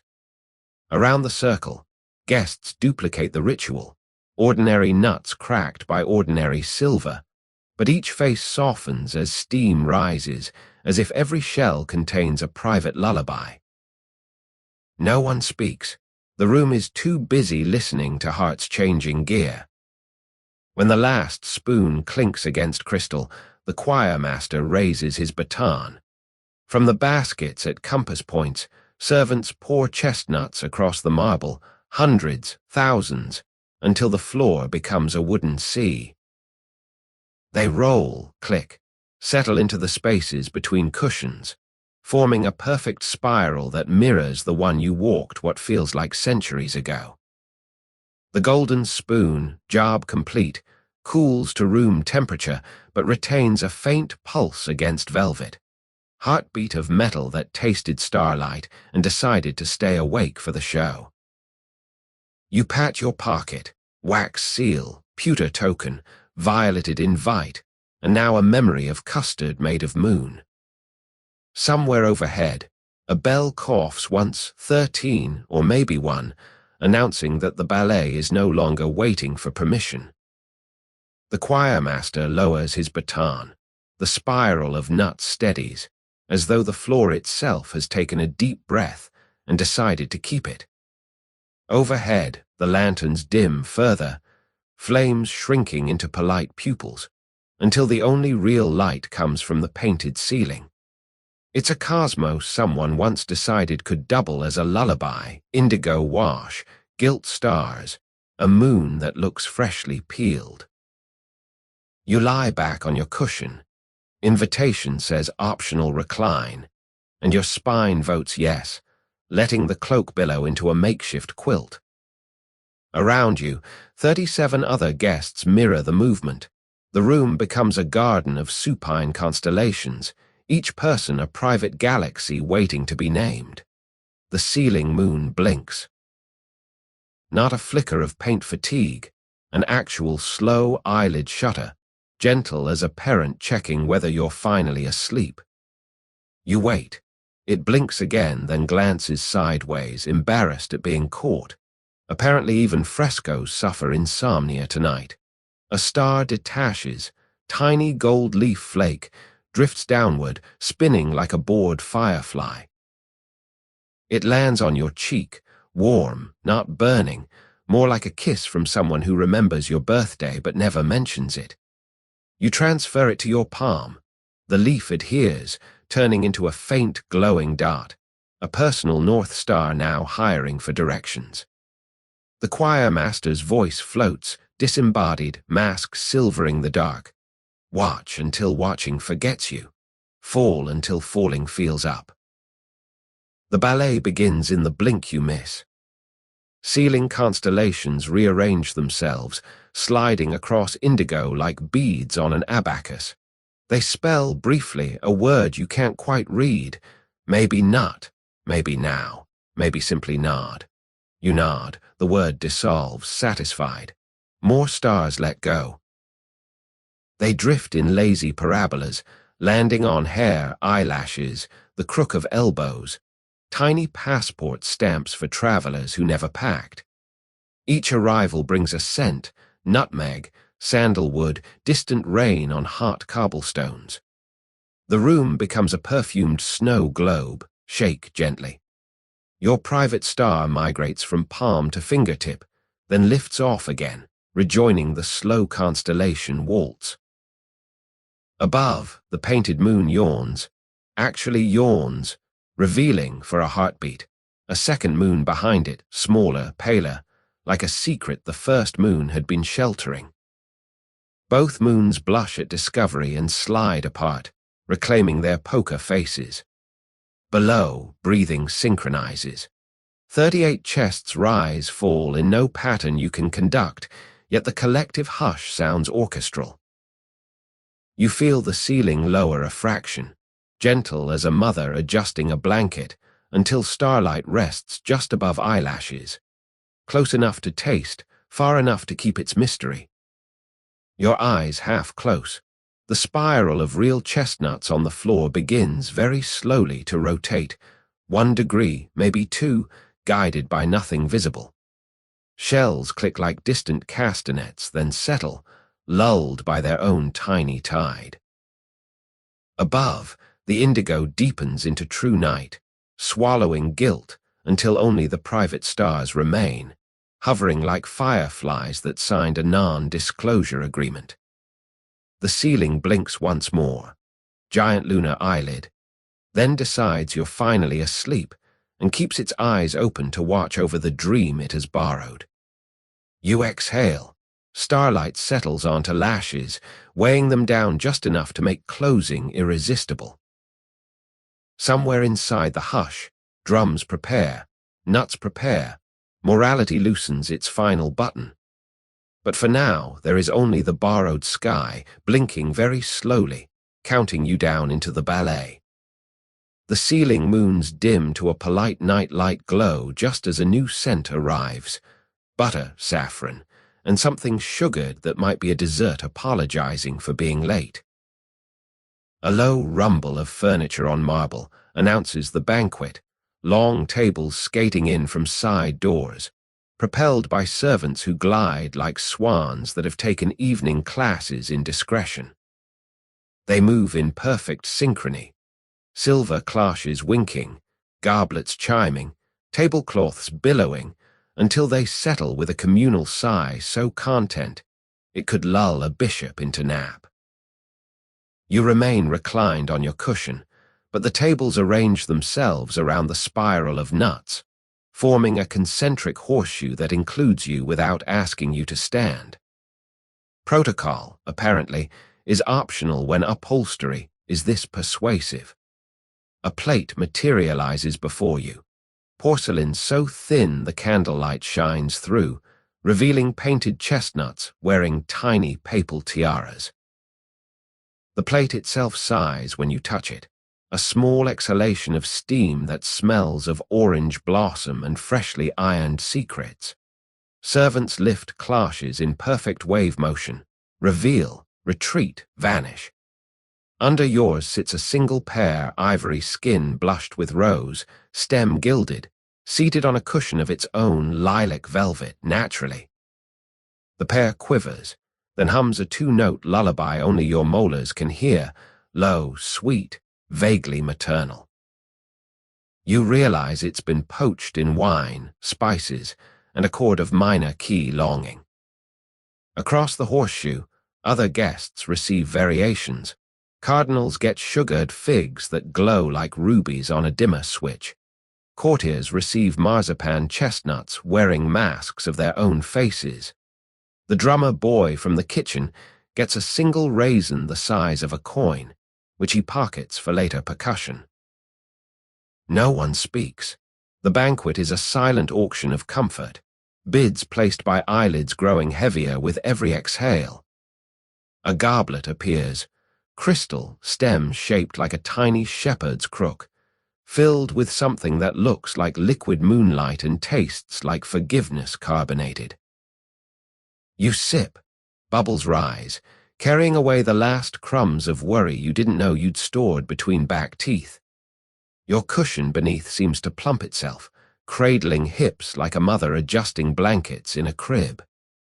The choir master, now wearing a chef's toque over his moon mask, walks the inner rim of the spiral, sprinkling powdered sugar that drifts down like micro-snow. Where it lands on chestnuts, shells crack open just enough to release curls of saffron steam. The spiral becomes a slow-motion galaxy, stars birthing fragrance instead of light.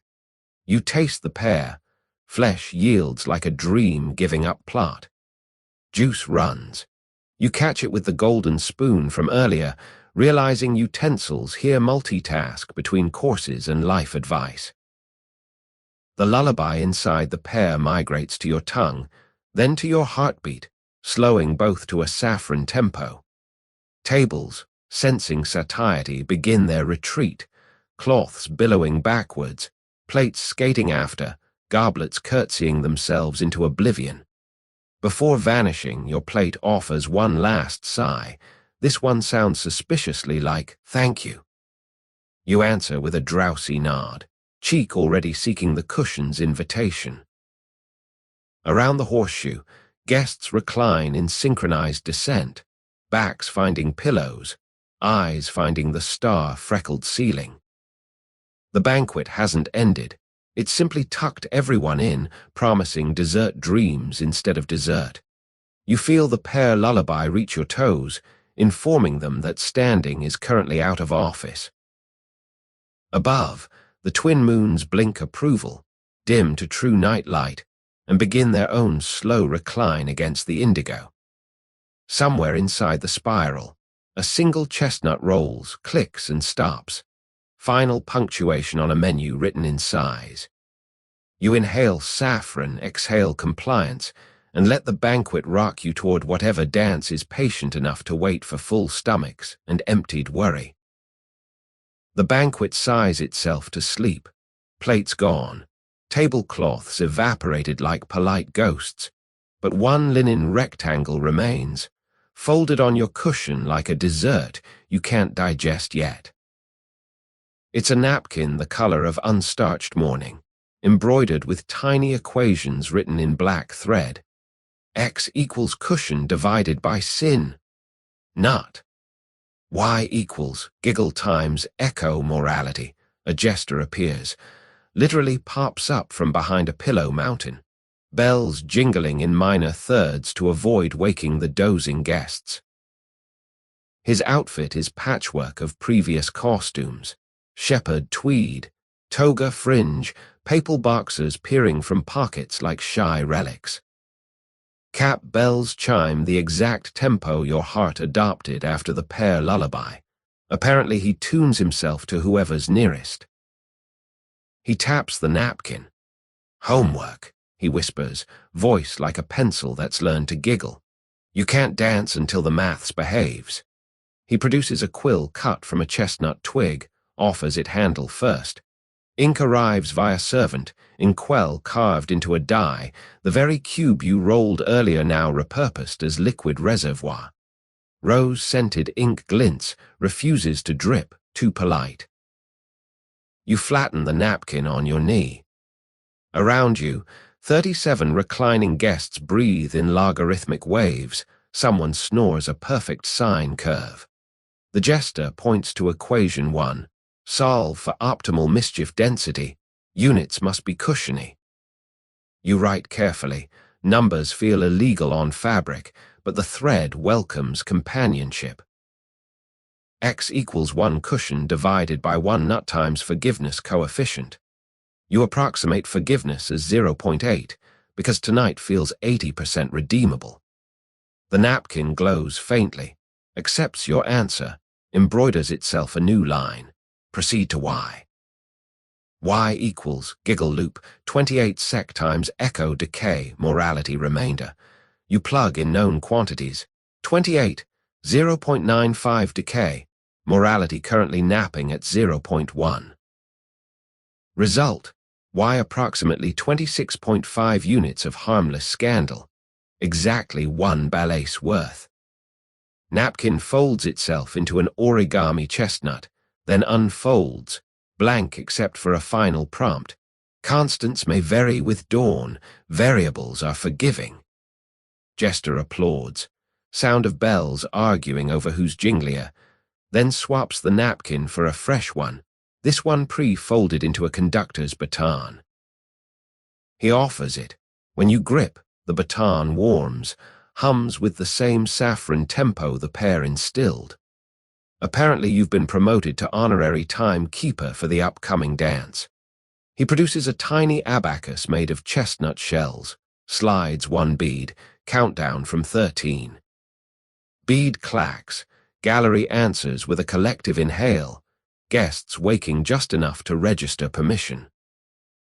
Jester bows, somersaults backward into pillow shadows, bells fading like an alarm clock giving up. You remain seated, baton resting against your knee, napkin equations now residing in your pocket alongside wax seal, pewter token, moon crescent. Above, twin moons blink approval at your arithmetic, dim another degree. Somewhere inside the spiral of real nuts on marble, shells begin to vibrate, very gently, countdown audible only to kneecaps. You flex your conductor's wrist, promise the night you'll keep tempo loose enough for sinners to squeeze through, tight enough that forgiveness can tap dance without tripping. The napkin's final equation glows faintly through fabric, then settles into ordinary thread, satisfied that mischief has been properly quantified and tax paid in advance. The abacus bead clacks its final count, 1. And the gallery slips into a hush expectant enough to hum. Servants appear, each carrying a deck of cards the size of postage stamps, backs painted identical crimson field, tiny chestnut, wearing a crown of thorns, Renaissance humor at its most velvet. They move cushion to cushion, dealing 1 card face down to every guest, including you. No one looks. Eyes stay half-lidded, as if the real game is being played inside everyone's collarbone. Your card lands on your cushion edge, warm, smelling of freshly opened book and something metallic. Maybe courage, maybe copper. You wait until the servant drifts off before lifting it. Face, not a king, not a queen, but a single word handwritten in violet ink. Forgive. Bottom corner carries a subscript. Bet accordingly. Across the circle, a cardinal turns his card to himself, lips moving in tiny Latin, clearly a prayer, possibly a bluff. A courtier stifles a gasp, then smiles like someone who just discovered scandal pairs well with embroidery. No one speaks above a whisper. The gallery enforces silence the way velvet enforces softness, by existing. A new servant, mask blank as unwritten sermon, glides to the center, places a crystal bowl, then retreats. Inside the bowl, slips of parchment, each the size of a fingernail, each bearing a single chestnut brown word. The rules arrive via breath, not speech. Every guest must tear a corner from their card, roll it into a pellet, drop it into the bowl while whispering the opposite of what their card demands. Opposite of forgive is easy, until you realize the only voice you can use is the one that usually hides behind your ribs, the one that sounds like you at age 7, scared of the dark. You tear, roll, whisper, keep. The word tastes of copper and candle smoke, dissolves into the bowl like a secret that immediately regrets daylight. Around the circle, 37 other pellets fall, tiny hailstorm of inverted intentions. When the last pellet lands, the bowl glows soft saffron, then subsides, satisfied. The choir master steps forward, dips a finger into the bowl, draws out nothing visible, but lifts it to his lips as if tasting consensus. He nods, moon mask reflecting approval, then gestures to the baskets at compass points. Servants append them. Chestnuts roll across marble, clicking through the pellet field, absorbing every whispered opposite. Shells warm, then cool, now carrying inverted prayers like maracas of mild sin.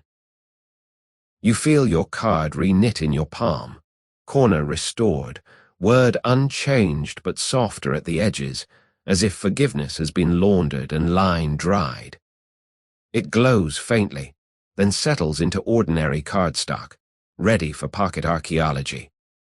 Around you, guests tuck cards into sleeves, into bodices, into the hollow of shepherd's crooks repurposed as handbags. No winners announced, no chips exchanged. The game ends the way lullabies do, by pretending losing was never an option.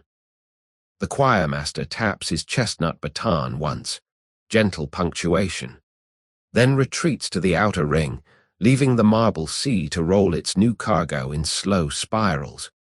You exhale copper, inhale nutmeg, feel the napkin baton against your knee humming approval at proportional risk.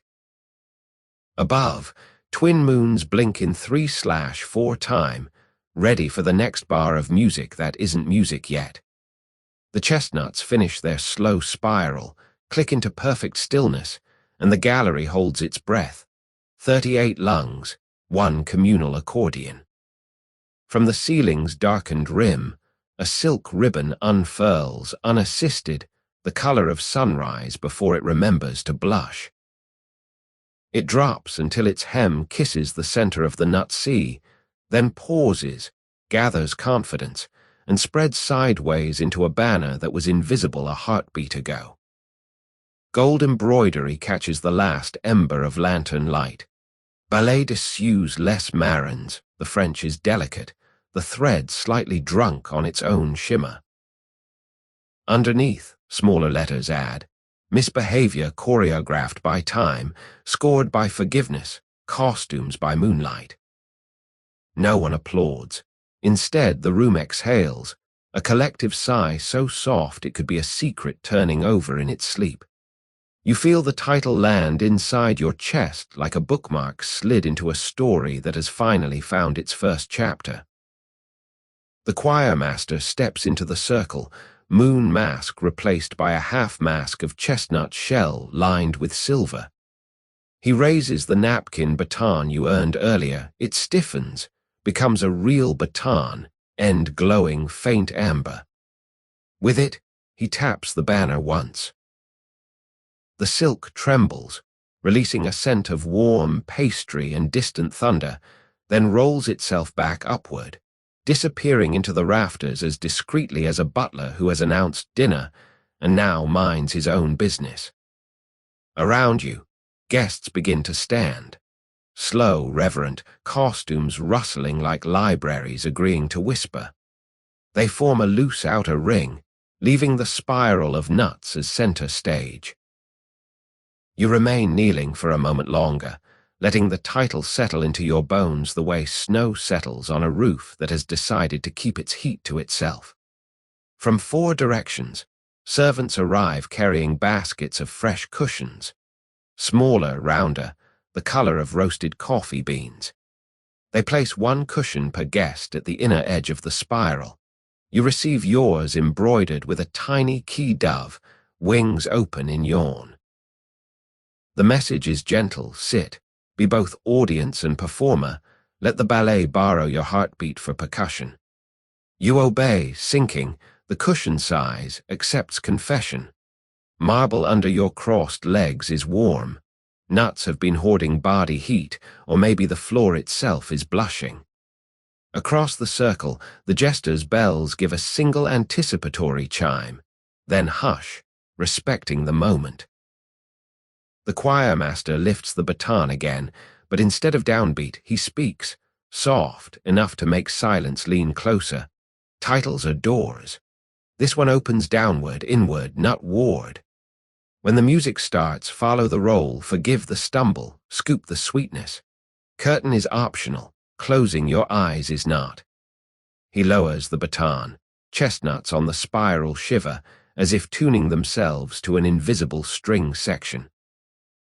Above, the twin moons dim to true blackout, leaving only private stars and the faint glow of the baton's tip. You inhale nutmeg, exhale etiquette, feel the night tip forward like a dancer preparing for the first arabesque. Somewhere inside the hush, a single nut cracks, soft, deliberate, announcing that the ballet has already begun, barefoot, on a floor polished by centuries of forgiven scandals. Before the echo of that first cracked shell fades, a servant glides to you, mask shaped like a closed eye, bearing a shallow box of midnight lacquer. Inside, nestled on velvet the color of burnt cinnamon, lies a second mask, peacock feathers fanning across walnut shell, tips dipped in silver that catches the baton's amber glow. No ribbon, no elastic. Instead, 2 tiny key doves carved from chestnut wood, wings bent into gentle clasps meant to grip the bridge of your nose and temples. Wearable forgiveness. The servant waits, posture so polite it borders on invisible. You lift the mask, feathers whisper, a sound like pages being turned by someone who already knows the ending but enjoys the story anyway. As it approaches your face, the air around your cheeks warms, as if the mask has been rehearsing your temperature for hours.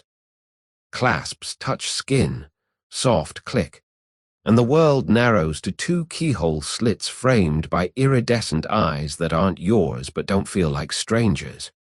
Peripheral vision vanishes. What remains is heightened, sharpened, the way lullabies feel when heard through sleepy headphones. Colors shift.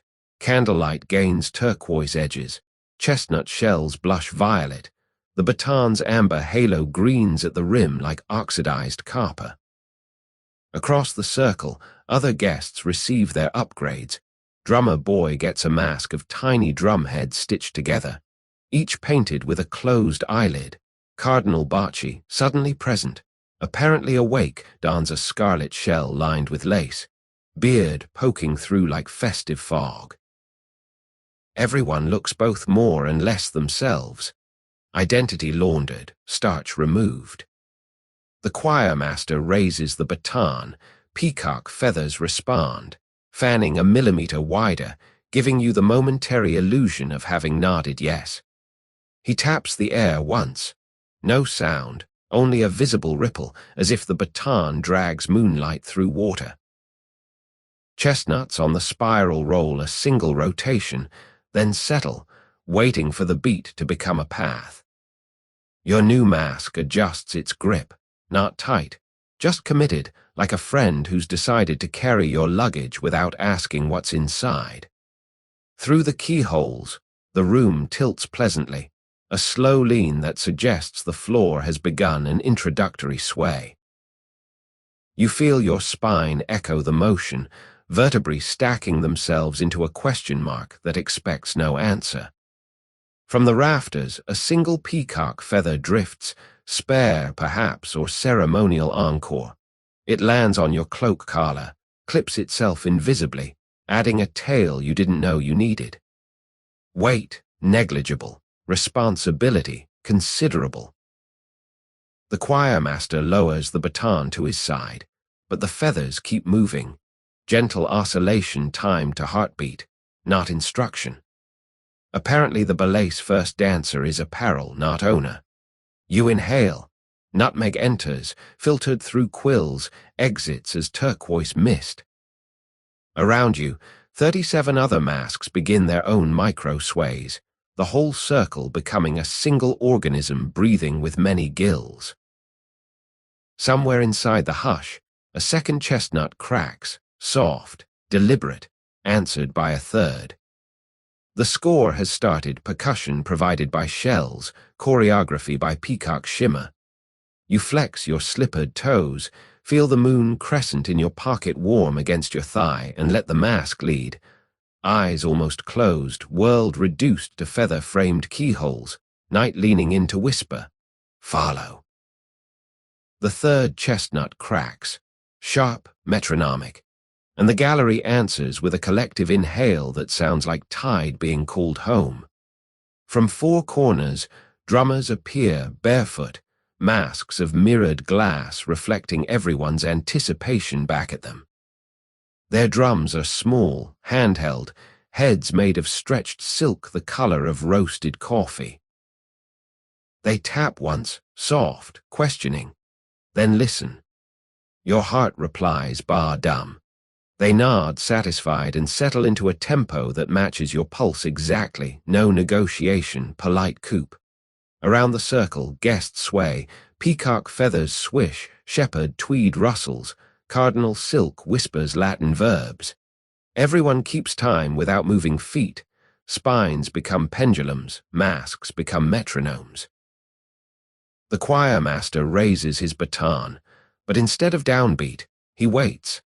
Lets the drummers braid heartbeats until 38 rhythms collapse into one big, quiet thump. You feel it in your knees, in the wax seal in your pocket, in the tiny moon crescent that now pulses like a battery recharging on sympathy. Even the spiral of chestnuts on the floor shivers in time. Click, clack, heartbeat. A single bar of hush, then the drummers tilt their instruments so the silk heads face inward, toward the spiral. They begin a gentle crescendo. Roll, roll, roll. Each beat a small, warm hand patting the knight's shoulder, saying, "There, there." The nuts respond, rolling clockwise one full rotation, then reversing, then rocking in place like cradles. You half expect them to sprout tiny arms and request lullabies. Instead, they open, shells splitting on the beat, revealing meat that glows soft amber. Steam rises in time signatures, 6/8 for nostalgia, 4/4 for anticipation, a cheeky 5/4 for the jester who somewhere bells an off-beat hip check. The steam braids above the spiral, forming a translucent dome of scented cloud. Through it, the ceiling moons look softened, as though they've been told the plot and decided to stop worrying. Your peacock feather mask adjusts its grip, fanning a millimeter wider on every downbeat, breathing with you, not against you. You feel your own pulse slow, seduced by consensus. If every heart in the room agrees on tempo, who are you to argue? The baton in the choirmaster's hand glows brighter, syncing color with your amber nut meat, communication by wavelength, not decree. A final roll, a final thump, then the drummers mute their palms against silk. Yes. The spiral stops, steam settles, hearts hover at the bottom of the exhale. One beat of vacuum, empty enough to hear the candle flames blink. Then the choir master lowers the baton. Slow, deliberate, marking the official start of nothing you can name, yet everything you feel. Chestnuts glow like coals that decided gossip was warmer than fire. You inhale nutmeg, exhale compliance, and let the shared heartbeat rock you onto the edge of whatever dance is polite enough to ask for your hand. The choir master's baton hovers at its lowest point, a conductor paused between heartbeats. Then, up sweep, swift as a sneeze that's been rehearsing in secret. From the 4 compass baskets, servants tilt rims toward the spiral center. Chestnuts pour, first a polite trickle, then a wooden roar, thousands of shells hitting marble like applause choreographed by gravity. They roll in waves, colliding, leaping, clacking a rain-stick symphony that drowns every remaining hush. Your cushion island remains untouched. The avalanche parts around you like water respecting a stone that knows the lyrics. Still, spray reaches your silk pajama hems, shells kissing ankles before ricocheting off to join the swirl. The sound is enormous yet gentle, a lullaby that decided percussion was more persuasive than melody. Steam rises in their wake, warm, nutmeg heavy, clouding the gallery until ceiling moons blur into polite smudges. Through peacock feather keyholes, you watch the spiral transform into a living whirlpool, wooden planets orbiting a center that hasn't announced itself yet. Each nut glows faint amber from the earlier heart sink, so the avalanche looks like molten marbles cooling mid-rush. Across the circle, Cardinal Bacci laughs, one short bark, before a wave of shells knocks his biretta into the air. It lands, crown down, filled like a holy popcorn bucket. He considers, shrugs, begins snacking, shells cracking between molars in casual beatification. The jester cartwheels once, bells swallowed by wooden surf. When he lands, chestnuts fill his cap, turning bells into castanets. Your own pockets join the party, resident nuts vibrating, then popping seems to ride the communal tide. They roll down your cloak, leap from hem, squeak tiny goodbyes before disappearing into the current. You feel lighter, as if worry was ballast and the avalanche just filed for bankruptcy. Servants stand at basket rims, tilting more, then stopping exactly as the choir master slashes his baton sideways. Cut off. The final nuts skitter, settle, click into silence so abrupt it feels like the world just swallowed aftertaste. Steam drifts above a new landscape, a chestnut sea, chestnut dunes, chestnut archipelagos shaped like question marks and open hands.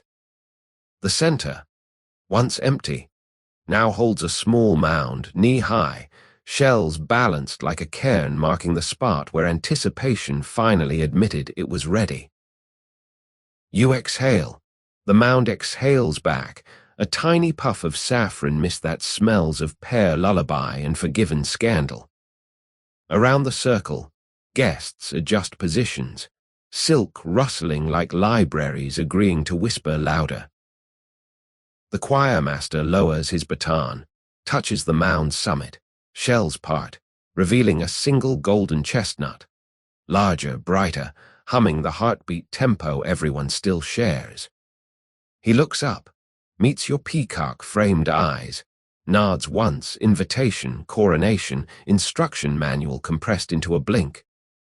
You inhale nutmeg steam, feel the shared pulse tap against your ribs, and understand the avalanche wasn't chaos. It was carpeting, laid so the real dance can begin barefoot. The choir master steps back, boots silent on the chestnut drift, and raises the baton again. This time horizontal, invitation rather than decree. Around the circle, guests rise from cushions like puppets discovering their strings were only ever suggestions. You stand, Peacock feather mask fanning with the motion, and feel the first nut roll under your slipper sole. Smooth, insistent, a tiny skateboard begging for passengers. The choirmaster taps the air once, no sound, only permission. Shells shift, friction surrenders. You glide, half-inch forward, without lifting your feet, as if the floor has been tilted by a moon that enjoys gentle mischief. Another tap, another glide. Marble has become satin, chestnuts its ball bearings. Across the circle, the jester whoops once, bells muffled by wooden surf, and slides sideways, arms windmilling slow motion until he finds equilibrium, then surfs the avalanche like a professional snowflake. Cardinal Borgia sets his biretta sled in motion, using crozier as paddle. He coasts past you, beard streaming, crumbs of earlier brioche adding ballast. Even the drummer boy drifts, palms open for balance, feet barely kissing the shells. You experiment toe-heel, no friction, just glide. The golden chestnut at the mound's summit winks, egging you on. You bend knees, arms out, remember childhood skating on frozen puddles, same surrender to physics, warmer consequences. A gentle push. You coast 3 feet, cloak billowing like late-night superhero who's given up on dignity but kept the flair. Somewhere, violins arrive, not visible, just sound, strings bowed so lightly they might be sawing moonlight. They supply a waltz in 3/4, tempo perfectly calibrated to the heartbeat you all share since drums sync. You sway, slide, sway, shells rolling beneath, carrying you in slow circles around the central mound. Each revolution feels like turning a page written on water. A near collision, shepherd toga hem meets your silk cuff. Both fabrics apologize, decide to tango. You spin together once, strangers behind masks, then drift apart, giggles muffled by peacock feathers. No one falls. The avalanche has agreed to catch. Whenever a foot threatens to skid, shells redistribute, creating tiny ramps that right the dancer before gravity can file complaint. The choirmaster stands on the mound's peak, surfing in place, baton now a compass needle spinning lazy circles. His cloak fans like a dark tulip. Moon mask catches stray lantern light, projects it onto ceiling as moving constellation. Waltz diagram for the floor bound. You follow the light, follow the strings, follow the nuts that insist on kindness. Around you, masks fan, fabrics swirl. Bells chime sporadically, accidental percussion section. Yet the sound is soft enough to nest inside a lullaby, loud enough to remind you movement is conversation, and everyone speaking kindly. You slide past Cardinal Borgia. He offers a wink, passes you a shell like a relay baton. You accept, pocket it beside wax seal, evidence, souvenir, skateboard relic. Violins swell to final bar, shells roll slower, friction tiptoeing back. You glide one last yard, then settle, knees relaxed, heart rate even. The avalanche rearranges itself into gentle dunes, ready for whatever needs cushioning next. Above, the choirmaster lowers his baton, steps off the mound, shells part, then close around his footprint, erasing evidence like polite conspirators. You exhale steam and saffron, feel the shared heartbeat tap once, grateful applause from inside your ribs. Somewhere in the restored hush, a single shell rocks, then stills, encore requested, politely deferred. The final shell clicks into silence, and the gallery exhales. One communal lung, saffron-scented. You're still coasting on the after glide when temperature arrives, gentle as a hand slipping into your pocket to borrow warmth. It isn't the air warming, it's laughter, soft, low, shared, rising from 38 throats like steam from fresh bread. No one tells a joke. The amusement is simply consensus, a thermostat set to mild mischief, well-intentioned. You feel it first in your mask. Peacock feathers flutter, fanning warmth across cheekbones. Then shoulders loosen. Cloak lining decides to forgive the day. Silk pajamas relax their pleats. Even the chestnuts underfoot seem to chuckle. Shells clicking micro giggles as they settle. A servant, mask shaped like a thermometer, glides to the central mound, places a glass bulb the size of a chestnut. Inside, liquid that shifts from rose to amber as laughter grows. He bows, retreats. Bulb brightens, casting warm peach light that makes everyone look recently kissed by someone who meant it. Cardinal Barchi laughs again, short, round, marzipan-flavored, beard barbing in time. The sound registers on the bulb, mercury, or whatever polite liquid resides there, rises 1 degree. Drummer boy adds a rim-shot giggle. Bulb climbs another. You contribute a chuckle you didn't know was waiting. Liquid glows gold. Temperature now, just enough to unzip caution. The choirmaster lifts a finger.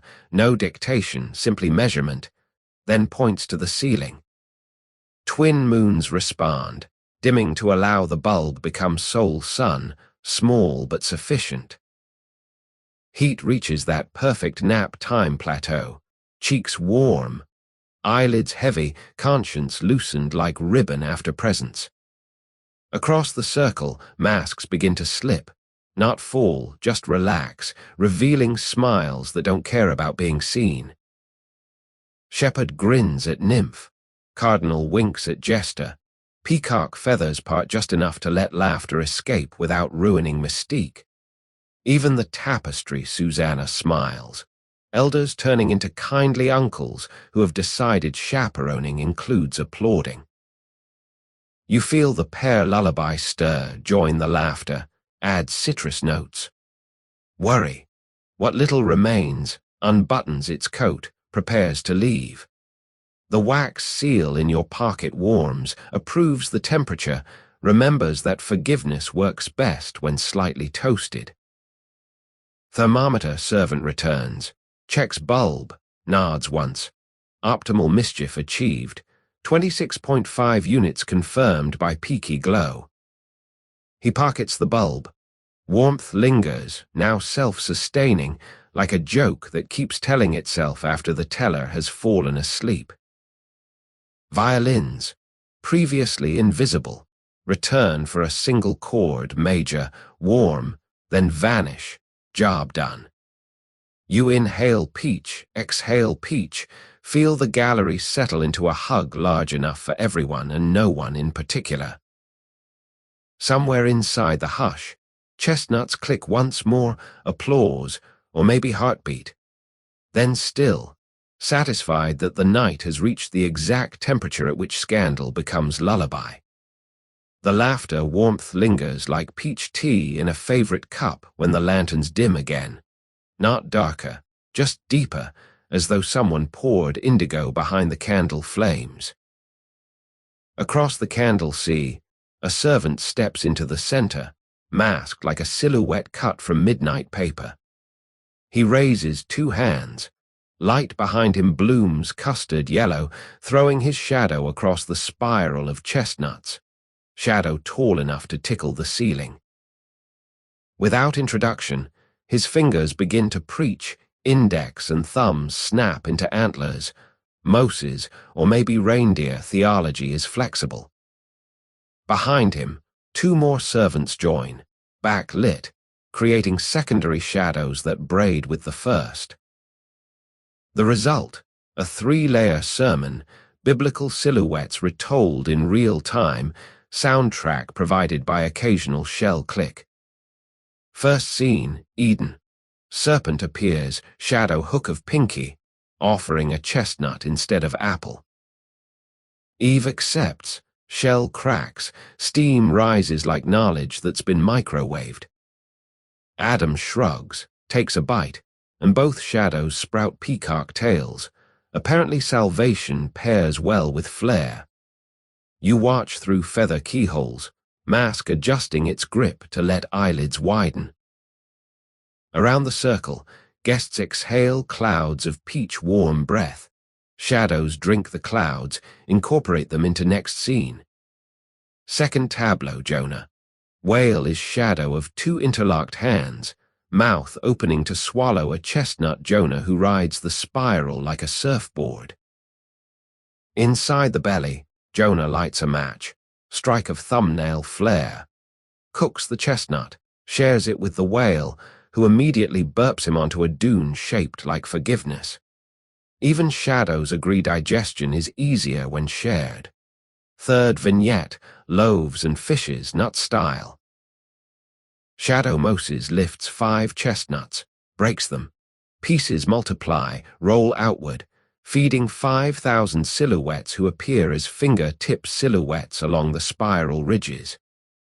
When everyone has eaten, the leftovers gather into a single golden shell, the very nut at the mound's center, glowing like offering. Between scenes, the lead servant bows, shadows folding into himself like a book closing gently. Applause is optional. Instead, the circle exhales, a communal amen too sleepy to speak. You feel the stories settle inside your ribs, not preaching, more like tucking in the edges of a quilt you didn't know was cold. The choir master lifts a finger, lights behind servants dim, shadows shrink, vanish. But one silhouette remains, yours. Backlit by the central mound's amber glow, your peacock feather profile stretches across the nuts, larger than life, mask beak elegant, cloak feathers suggested by the vagrant steam. For a moment, the shadow self-waves, arm moving when your real arm does not. You lift your hand, shadow stays waving, independent, amused. It points to your pocket where wax seal, pewter token, and moon crescent reside, then forms a key dove silhouette with thumb and forefinger, your chosen symbols returned as mirror. Finally, it places a shadow hand over where a heart would be, bows, and dissolves back into ordinary amber as the mound's glow subsides. Around you, guests murmur soft catechisms. No language, just vowels shaped like acceptance. Even the tapestry Susanna seems to nod. Elders now silhouettes of kindly uncles who have forgotten why they were upset. You inhale peach saffron, exhale parchment, feel theology settle, not as doctrine, but as bedtime story told by fingers who understand that belief works best when slightly translucent. Somewhere inside the hush, a single shell cracks, fourth nut of the evening, announcing that the sermon is over and the benediction is about to begin dancing. The shadow self's farewell lingers like the last slide of a projector, amber, brief, intimate. Then the mound's glow dims to ember blush, and the room exhales a collective yawn. Apparently even theology needs a breather before the encore. A servant, mask shaped like a yawn frozen in mid-stretch, appears at your elbow, candle in one hand, velvet curtain in the other. He gestures follow. You stand, peacock feather mask fanning a tired goodbye to the circle, and let him lead you behind a pillar you swear was solid a minute ago. Behind it, a niche no deeper than a generous armchair has been carved into the wall, lined with cushions the exact color of roasted coffee. A single lantern hangs inside, flame turned to barely. "Nook," he whispers, voice starch-free for once. 5 minutes, or until the dream catches up. He clips the curtain to arch rings, sealing you into a pocket-sized theater where the only audience is your own breathing. You sink, cushions exhale, accept full body weight without negotiation. Cloak billows, then settles. Chestnuts in pockets stop rolling, decide to nap too. From outside, muffled sounds, Shells clicking, fabric swishing, a laugh loop restarting at half volume, distant enough to qualify as lullaby. The lantern glass is warm. You cup a palm near it, borrowing heat. Behind your eyelids, colors drift, turquoise from peacock feathers, saffron from pear, peach from communal laughter, mixing into a personal aurora. Your heartbeat, recently communal property, reprivatizes, slows to a pace that feels like someone counting you out of danger. Somewhere in the niche wall, a music box begins, not mechanical, but breath-powered, a single reed pipe sighing a descending minor third, over and over, the way a mother settles into a rocking chair. You match your inhale to its exhale, let the loop fold you smaller. Time slackens. 5 minutes becomes a pocket watch left in another coat. You drift, neither awake nor audience, suspended in the cottony gap between acts. Dreams arrive early. A chestnut wearing ballet shoes asks for directions to the heart. You point to your ribcage, it curtsies, rolls inside. The wax seal in your pocket glows once, approves the tenancy, then dims. Outside, faint tap of baton, rehearsal cue, not final call. You surface just enough to hear the curtain breathe as the servant returns, peels it aside. Intermission over, he murmurs, but his tone adds only if you're ready. You nod, stand. Cushions sigh, disappointed but understanding. Lantern dims to ember, curtain falls shut behind you, sealing the nook for the next traveler. You re-enter the gallery lighter. Worry left behind like a coat checked at the door. Mask feathers preened by sleep, toga redraped by gravity and goodwill. The circle is already reforming, but slower, gentler. Everyone wearing the rumpled look of children who have been told the next game will be even better. You reclaim your coffee-colored cushion. It welcomes you back like a cat that's already forgotten you left. A single shell clicks underfoot, applause or maybe heartbeat, announcing that the ballet is ready to resume, and you are no longer audience only. You settle back onto your cushion just as the ceiling, previously a star-freckled indigo, exhales a slow, scented sigh. Down drifts a single petal, blush pink, edges curled like a letter that's decided to hand-deliver itself. It lands on your peacock feather mask, tips onto your cheek, rests. Warm, not cool, as if it's been waiting under a lamplight for permission. Then another petal and another. Soon the gallery is softly snowing roses. They fall without hurry, each rotating in lazy 3/4 time, scoring the air in visible waltz.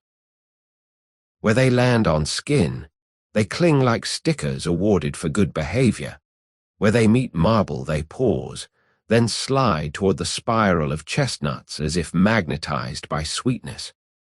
A servant, mask shaped like an open bloom, glides the circle's rim, scattering extra petals from a basket woven of incense smoke. Scent rises, crushed rose, fresh rain, a hint of pepper that keeps the sweetness from dozing off. You inhale. The petal on your cheek releases a tiny puff of warmth that smells of grandmother's dressing table and distant summer thunder. Across the way, Cardinal Bacci catches petals in his biretta, now functioning as festive colander. He winks, pours the collected petals back into the air like a blessing on layaway. The drummer boy drums softly, palms on knees, each tap releasing a petal from his hair, sending it back into circulation. You feel one land inside your cloak collar. It dissolves, not into water, but into reassurance, warmth trickling down spine like approval poured from a teapot. Another petal sticks to the wax seal in your pocket. Embroidery on the petal reads "Return when brave," then fades, temporary tattoo on permanent memory. The spiral of chestnuts welcomes petals like boats docking at wooden islands. Each nut that wears a petal begins to glow faintly, rose under amber, turning the avalanche into a low, floral constellation. You realize the confetti is Dacre and directive. Follow the petals back to center when ready. Violins, previously invisible, return for a single chord major, warm, then vanish. Job done. Petal fall slows, settles into a carpet that smells like forgiveness distilled by florists. You exhale. A petal lifts, drifts sideways, lands on the golden chestnut at the mound's peak, crowning it with blush. Around the circle, guests begin to stand, costumes now speckled pink like desserts that decided to wear their own garnish. No one brushes petals away. They cling, claiming residency, turning everyone into walking bouquets who have forgotten why they were ever formal. You rise last, cloak darted rose, mask feathers wearing tiny petal scarves. The choir master nods, moon mask reflecting pink highlights, and points with baton toward the spiral, now a floral galaxy waiting for gravity to remember it's also choreography. You inhale thunder rose, exhale etiquette, and step onto the petal-strewn nuts, feeling them roll beneath like waves that have agreed to be gentle. Somewhere inside the hush, a single petal lands on your slipper toe, curtsies, stays. You decide to leave it there, flag of truce between foot and floor, between dancer and dance, between tonight and whatever comes after the last petal falls. The petal on your toe winks rose-colored permission as the golden chestnut beneath it gives a soft, metallic click. Less nut, more remote control. A hush folds over the gallery, quilt thick, and you feel the air itself hesitate, finger poised over an invisible button labeled, maybe later. Across the spiral, the choir master raises his baton, but instead of downbeat, he presses an imaginary keypad mid-air click. Somewhere inside your ribcage, a small green light turns on. Morality on hold duration, TBD. Around you, 37 other chestnuts echo the click. 37 other hearts receive the same gentle suspension.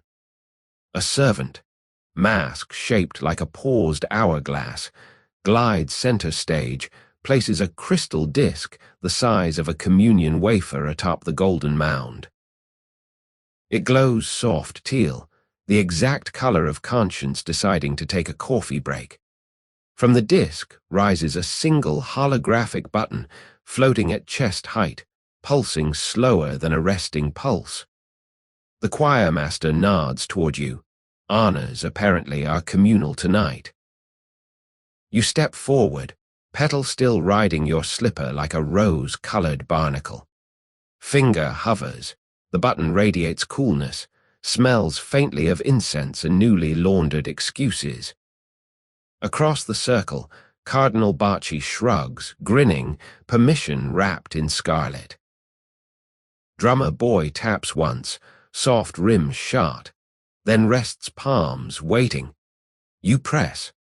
No sound, only sensation, a gentle recoil, as if morality stepped back one pace, bowed and whispered, "Carry on, I'll be right here." The teal glow dims to night light, disc sinks into the mound, disappears. Around the spiral, shoulders drop, spines soften, fabrics relax their moral starch. From the rafters, a cherub statue, previously decorative, leans down, finger to lips, shh. Don't wake the conscience, it's had a long day. It winks, retreats into plaster, job done.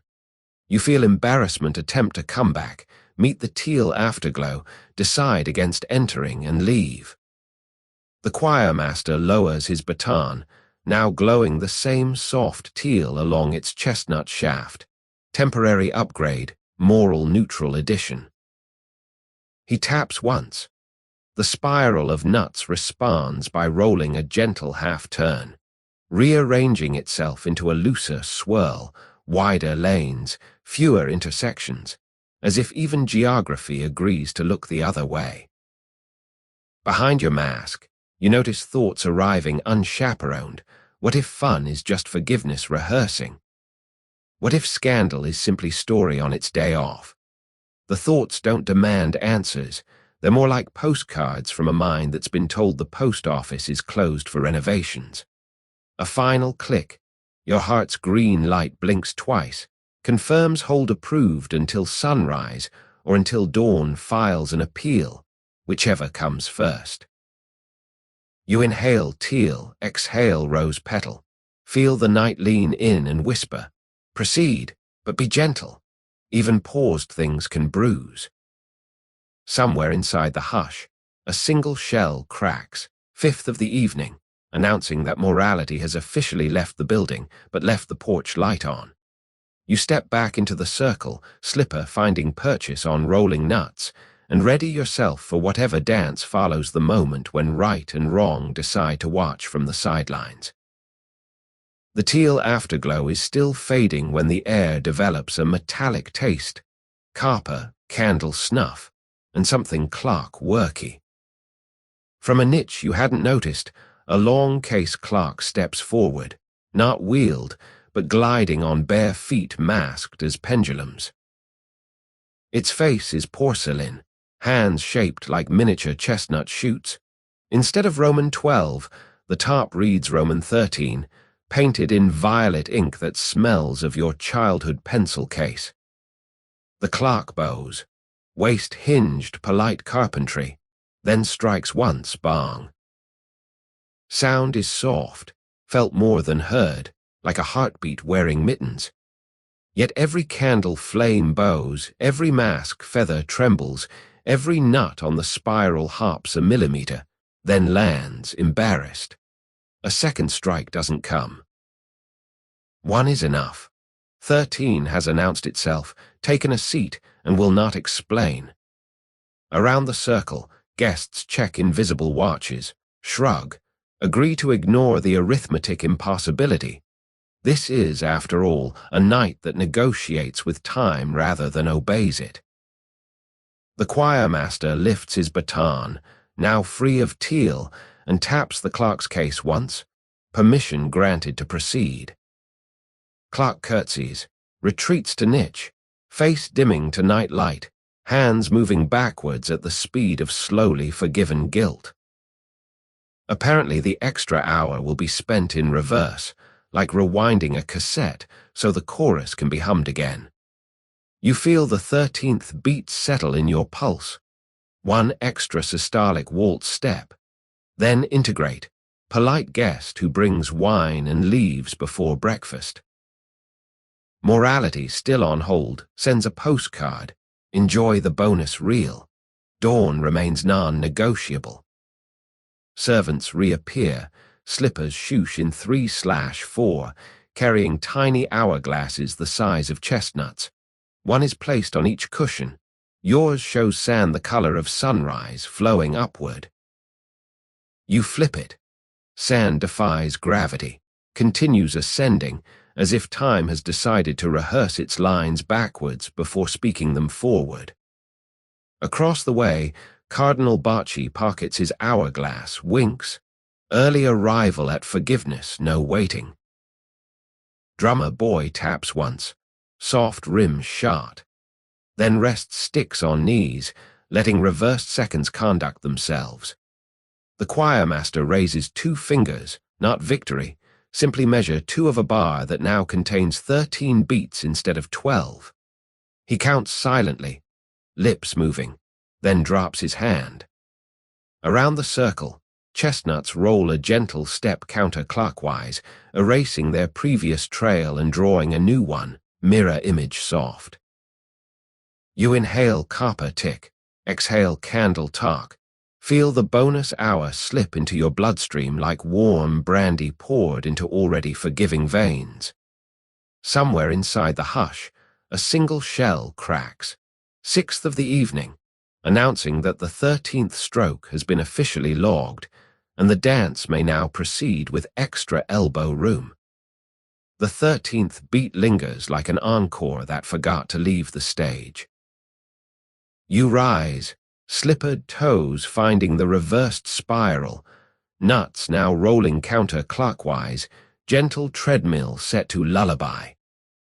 Across the circle, guests lift heels shuffle, discovering that friction has been replaced by forgiveness. Marble slick as satin, but kind. The choir master taps once. No drums, no strings. Just the soft shoe leather whisper of 38 people agreeing to tiptoe. You glide forward, arms loose, cloak fanning like a lazy magician who's decided the real trick is staying awake. Each step lands with a hush. S. Like pages turning in a library that stocks only bedtime stories. Around you, costumes blur into pastel smears. Shepherd tweed, cardinal silk, peacock feathers all moving at half speed, colors muted by rose petal confetti still clinging like sleepy glitter.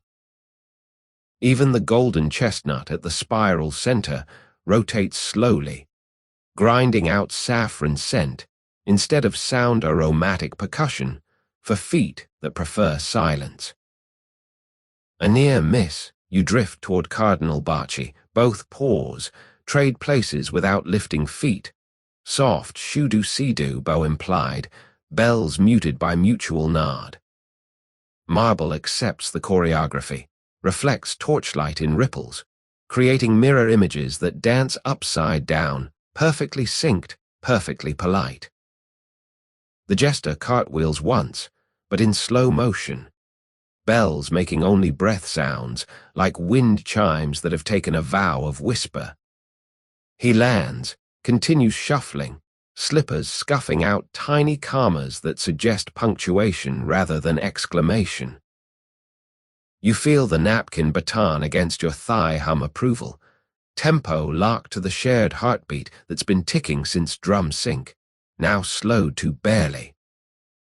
Each shuffle forward feels like sliding a letter under a door you're already inside of. Clock niche in the wall ticks backwards, audibly. Soft talk tick matching footfall. 13th hour continues to rewind, granting permission to move slower than thought. Sand in your hourglass still rises, sunrise-colored seconds climbing toward a dawn that will arrive only when everyone has finished being gentle. Final rotation, the spiral completes one full counter waltz, nuts clicking a gentle S that sounds like a librarian closing the vault on gossip. You glide to a halt beside your cushion, feet still moving in micro swivels, unwilling to fully abandon glide. The choir master lowers his baton, places finger to lips, not hush, but listen. What remains is the softest sound of the evening, 38 people breathing in synchrony, rose petals shifting on fabric, and somewhere inside the hush, a single shell cracks. 7th of the night, announcing that the dance has ended exactly where it intended to begin, in quiet. The soft shoe hush settles like dust that's decided to nap. From the upper gallery, a side door opens. No creak, just breathe. The Pope appears, rochet swapped for a dressing gown of white wool lined with chestnut-colored silk, slippers red-heeled but soft-soled. He carries no mitre, only a candle the size of a bedtime story, flame curled like a cat that's given up on miracles for the evening. He pads to the balustrade, looks down on the spiral of sleepy dancers, smiles the smile of a grandfather who's hidden the last cookie and can't wait for you to dream it. No words. He raises the candle once, small arc that writes "well done" in light across the air, then lowers it, extinguishes it between thumb and forefinger. No sizzle, just acceptance. Across the circle, everyone mirrors, candles lowered, eyelids lowered, heartbeats lowered into communal duvet.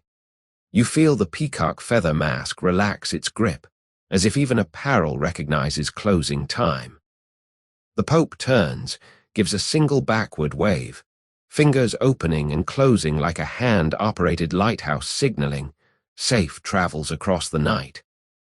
Then he's gone, door sighing shut, leaving behind the faint scent of sandalwood and newly forgiven secrets. Around you, guests begin to recline, slow-motion dominoes of consent, until the spiral becomes a garden of supine constellations once more. Cushions accept heads, cloaks accept bodies, rose petals accept cheeks. Even the golden chestnut at the center dims to a nightlight, content to guard until dawn files its report. You sink onto your cushion, back finding the familiar mold, eyes finding the ceiling where twin moons now resemble closed eyelids, lashes painted in faint silver. Somewhere inside the hush, a single shell cracks, eighth and final, announcing that the ballet is over, the audience may now dream, and the building may begin its gentle reset toward ordinary time. Your breath finds the slow cadence of a building that has finished confessing for the evening. Candle smoke drifts like old gossip too tired to spread. Every wick bows, satisfied it has been seen. You feel the cushion beneath accept your full weight, a silent covenant. Stay, there is nothing left to do. Rose petals on your cheek cool to room temperature, then to skin temperature, then become skin, soft, forgiven, unnecessary to mention. The chestnut in your pocket, once souvenir, once skateboard, settles like a small, warm planet that has decided orbit can wait until morning. Above, the twin moons dim to silver bruises on indigo, then to after image, then to memory rehearsing how to fade without disappearing. Around you, 37 other breaths slow to the same tide, collective lung, collective sigh, collective yes to rest.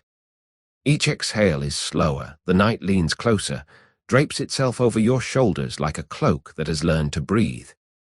You are safe, there is nothing left to sign, no more spirals to walk, no more extra hours to spend. Dreams arrive early, wearing soft shoes, a key that chooses to be a dove, a walnut that decides shell is optional, a moon that forgets to set. You let them settle, passengers who already know the way home. If you wake before dawn, the gallery will have vanished, but the scent of nutmeg on your pillow will stay. Proof that history once tucked you in and kissed your forehead without asking for credit. For now, simply fall, gently, responsibly, into the hush that has been saving you a seat all evening. The ballet is over, the building is closing, the chestnut is still warm. Close your eyes, listener. The night will walk itself out. Sweet dreams.